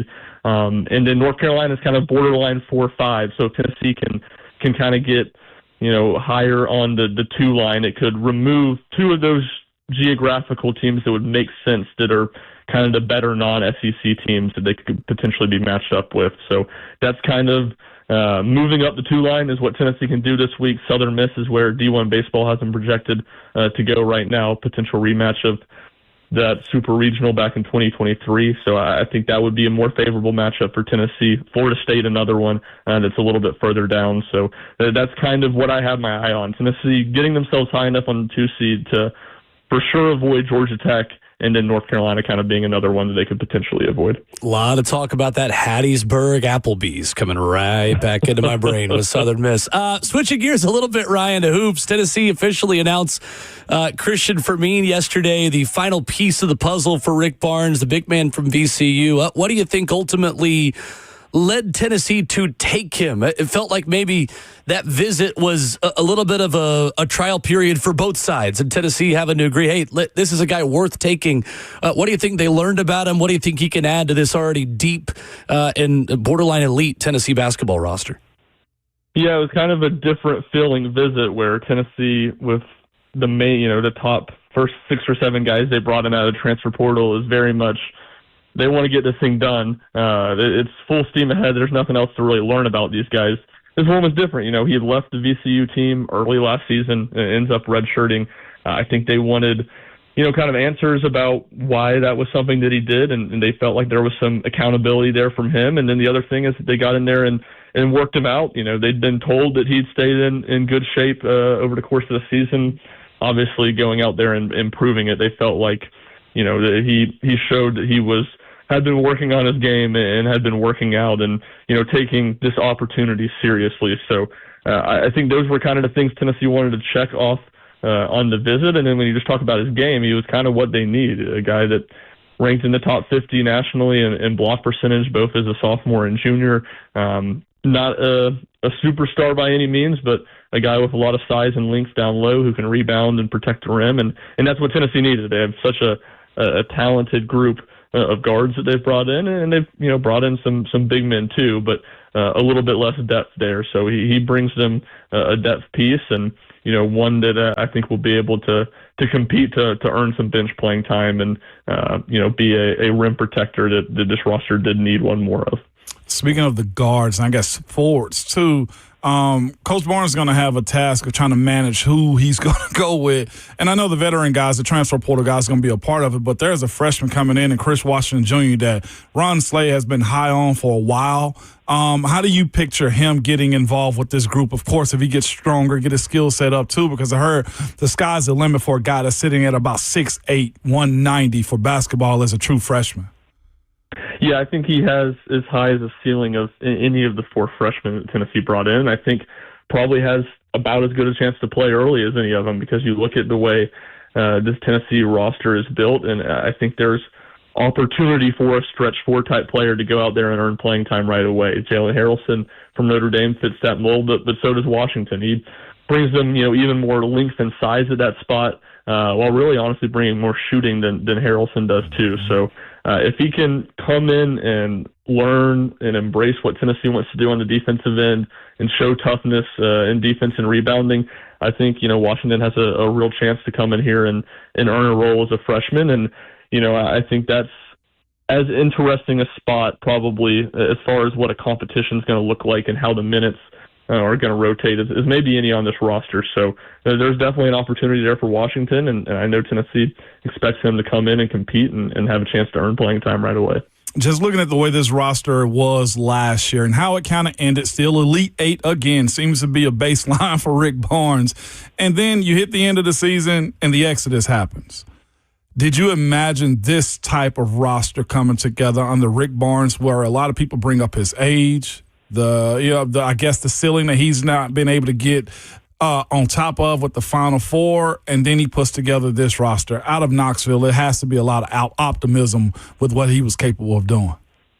Yeah, there no doubt is, and I think it wasn't when the season ended and they lost that game to Michigan, and even when Rick Barnes in his post-game press conference was talking about how they needed more offense, I don't think, at least speaking for myself, I was expecting that it was going to look like this. But as the early days of the offseason began and you looked at them bringing in Tyler Lundblade right away, who has a reputation as an elite shooter and a defender that struggled in the Missouri Valley Conference, and you kind of go on and on to the early names they targeted and just what their reputation and skill set and scoring ability was. I think pretty quickly on you saw that it was real and he wasn't messing around, and there was in some level a change in philosophy or a change in the way they wanted to build this roster. So because of that, I think it's incredibly exciting. It's going to be really, really interesting to see how all these pieces blend during the recruiting process. They've gotten players that were the top shot taker at their previous school and averaged,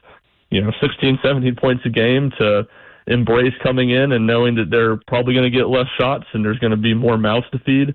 And I think that is maybe an impressive part of what they've done to this point. I think everybody understands that, but it actually going out there on the court and getting those guys to mesh and getting those guys to embrace all the little things that impact winning is, the challenge now. And I think it's going to be really, really fascinating to watch. It's definitely going to be one of the more interesting coaching jobs of Rick Barnes' career, or at least his tenure in Knoxville, really no matter how it goes. Mm-hmm. Titans fan, Brentwood's finest, Rocky Top Insiders, Ryan Shumpert joining us this morning at Ryan Shumpert 00 on Twitter. What do you think? How you feeling about the Titans this year, Ryan, on the way out? Yeah, cautiously optimistic. Okay. The see the schedule released last week, and I'm immediately putting it up against the Tennessee football schedule, trying to figure out what games I can get to. Big bummer. I love a home Titans game that Thanksgiving weekend. The years that the Tennessee football games at Vanderbilt. So don't have that this year. But a bye week game in Cincinnati could be a potential fun road trip. Need to see if Tennessee basketball is gonna throw an exhibition at me that weekend or something like that. But I'm excited to see new coaching staff and Cam Ward in year 2, and cautiously optimistic. Can't be too optimistic after the last couple of years, but excited to see what it's going to look like. I love it. Ryan Shumpert, our guest, RockyTopInsider.com for the latest from Hoover for the SEC tournament. Appreciate you, Ryan. Thanks as always. Appreciate it, Ryan. Yeah, appreciate you guys having me on. Yes, sir. Ryan Shumpert with us here this morning, talking a little bit of Vols, baseball, and basketball. Yeah. And some Titans.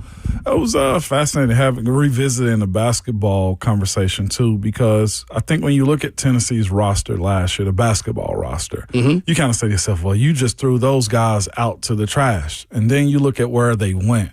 J.P. Estrella went to the national champion, Michigan. Let's start there. Not just that. Jalen Carey goes to Missouri. I'm sure he got a raise to go there probably. Cade Phillips, Texas A&M.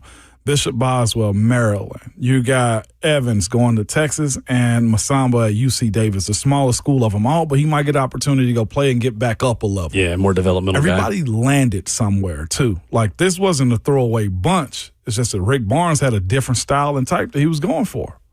Yeah, it's true. He said repeatedly in the microphones when he was asked, he was going for production over retention. Yeah. He got it. He definitely got it. I think the freshman group has some good bones about it. Chris Washington Jr., Savage, Ron has been high on him for a minute. I remember speaking about him before he got even hotter when he was slated to go to Alabama. He's a Brandon Miller clone, or he looks up to Brandon Miller. I don't want to call him a clone. But that was the Alabama, I guess, craze with him, though, too. It's like going in his track. So I like it. Good class, good group. I'm excited to see what they're going to look like this fall. I like to hear all that. No doubt about it. Final call for phone calls, 615-737-1045. Brendan Sorsby is taking legal action to try to play college football next year. And there is an update that is both not surprising, yet also concerning for college sports that just came out that we'll tell you about coming up next.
Wrapping up the show here on Tuesday morning, Ramon and Will. Buck Rising as you covered up next. 615-737-1045. So Brennan Sorsby, who has sought treatment for a gambling addiction, filed an injunction against the NCAA on Monday, seeking his college eligibility for the 2026 season. And this filing, Ramon, was made in district court in Lubbock County, Texas, citing the NCAA's deeply hypocritical position on gambling and a wholesale abandonment of its obligations and duties to promote the well-being of Sorsby, who is arguing that he will be irreparably harmed if the injunction isn't granted. That his mental health is already bad and it's going to get worse if he can't play football with his friends. Fair. The NCAA prohibits student athletes from betting on any NCAA-sanctioned sport. Penalties include permanent ineligibility, especially in cases in which athletes wagered on their own team or manipulated their performance. And Brennan Sorsby bet on his own team. This should be pretty straightforward. However, the filing by Sorsby's legal team says the quarterback suffers from a clinically diagnosed gambling disorder, which is a mental health condition, saying the NCAA has weaponized his condition to shore up a facade of competitive integrity while simultaneously profiting from the very gambling ecosystem it polices. In the included affidavit, Brennan Sorsby requested a hearing for June 15th so the court can make a ruling before the June 22nd deadline, which is the NFL's supplemental draft. A player has not been picked in the supplemental draft since 2019. We learned this morning, and I promise I'll shut up in a second. Oh, no, you're perfect. Go. Judge Philip Hayes, where this is being adjudicated, has a bachelor's degree and a law degree from Texas Tech. Now decides Brennan Sorsby's future. Ramon, your thoughts? NCAA can't allow it. No. If he has a mental issue, I'll put it this way, not to peel back the Band-Aid, but he's got to at least have a year, if not a ban. Calvin really did at the highest league in the NFL. He wasn't even in the building. And you can't sue in court. And then, you know, like I know, in the NFL. Compliance comes in and gives you all of the ramifications and rules and guidelines of gambling on sports. You go into college sports. There's so many meetings. And the freshman class going to have to sit through, hey, you can and you cannot. You can and you cannot. Like, that's part of it, though, too. Yep. Here's the other part that he's bringing up, like the mental health, and I'm huge on mental health. Like, speak up, talk to your people, like lay down on somebody's couch or have a phone conversation. I'm all for the mental health side of things. What I hate about the mental health side of things, don't use it as a crutch when you get in trouble. Because here's the other side of it, though, too. If he has a mental health issue with gambling, and he's got a lot of bets out there, same thing I would tell him if somebody that goes out and murders somebody and claim mental illness. They got correctional facilities for those, too. You still going to jail. You might get a padded room or more care or get medicated or counseling, but you still going to jail. It's almost like now his legal team is saying, look how much he's bet as to make their defense. And I think that's pretty ridiculous. It's very ridiculous. Because now in the court filings, his team is admitting he bet on games in the Turkish Basketball League, Romanian soccer, obscure doubles tennis matches, and this one's great, the Nathan's famous hot dog eating contest. If I was free to bet, I'd probably bet on that one. I don't blame him.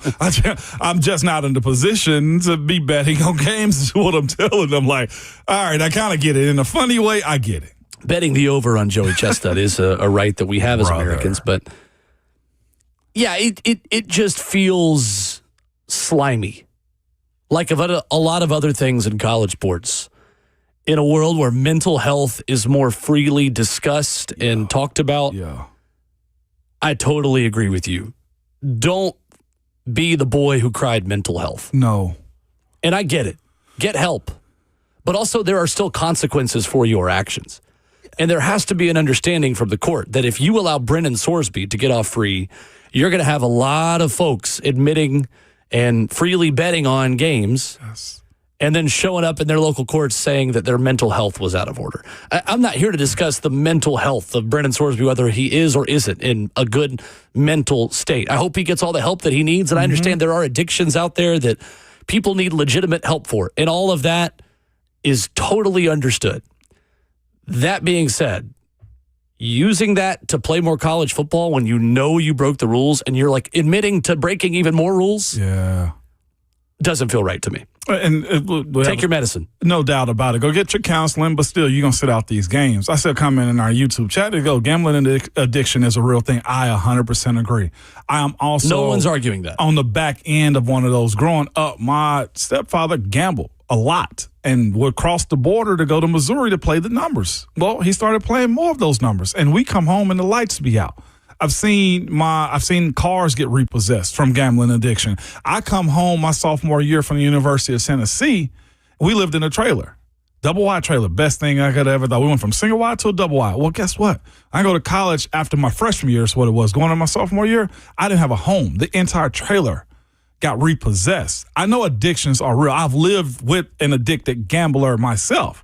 What I'm also telling you is you have to also stand up for what you've laid down too. Right. And that's what Brendan Sorsby is at right now. Like, I get to mental part, but you also have to go to prison if you claim insanity for going on a killing spree. Right. Like the whole point is not to diminish his addiction. No. It's to say that if he legitimately does have an addiction, that he doesn't need to be playing college football right now. That's the argument. The argument is not that this will irreparably damage your mental health if you don't play football. I would argue if you do play football, it's going to do damage to your mental health. I think the whole thing is not surprising, but equal parts insane. I would also think this, too. With where they are on this claim, it shows you that he's probably not going to play for Texas A&M. Texas Tech. Texas Tech, yeah. Texas Tech, if this is where they're going to right now. I think trying to he'll hit be in you the supplemental fields. draft. Then the NFL now has to decide, well, what penalties do they have to wager on? Wager is a bad choice of words. And guess what Big Dog going to say? To put on Brendan Sorsby. Guess what the big league going to say? If you were in this position right now, this attacks the integrity of game day, though. Like, it's that part of it. The moment that there's even Calvin Hurley last year. They've collectively bargained for those penalties. Yeah. That's the difference. Is NFL players and Players Association have collectively bargained and agreed to uniform gambling restrictions. And restrictions and penalties and fines and suspensions and all of those things. College players still have the right to go to court because they haven't collectively bargained for what they believe to be fair and, balanced penalties. Yeah, it was. He had a problem. Like the way he was betting. Yes. 100%. Go get help. Had a problem. Don't play college football. But to your point, and you got it right, if there is another one of him out there, this will allow this defense to be on his behalf because, hey, I have a mental illness. Jeremy Fowler tweeting 3 minutes ago, a Titans contingent is here in Orlando in anticipation of Super Bowl 64 Nashville approval from NFL owners. Quote, looks like that's going to push through, an official from an NFL team said. Major event sessions today will cover Nashville and Minneapolis. Minneapolis being for the 2028 NFL draft. There you go. Seems like a matter of time. When an announcement happening. Big stuff. Back at it tomorrow morning. Rep Brian will be in for me. I am out the next 2 days. I will talk to you all again soon. Soon, no doubt about it, man. But remember, at all times, your Twitter fingers and your mic is always high.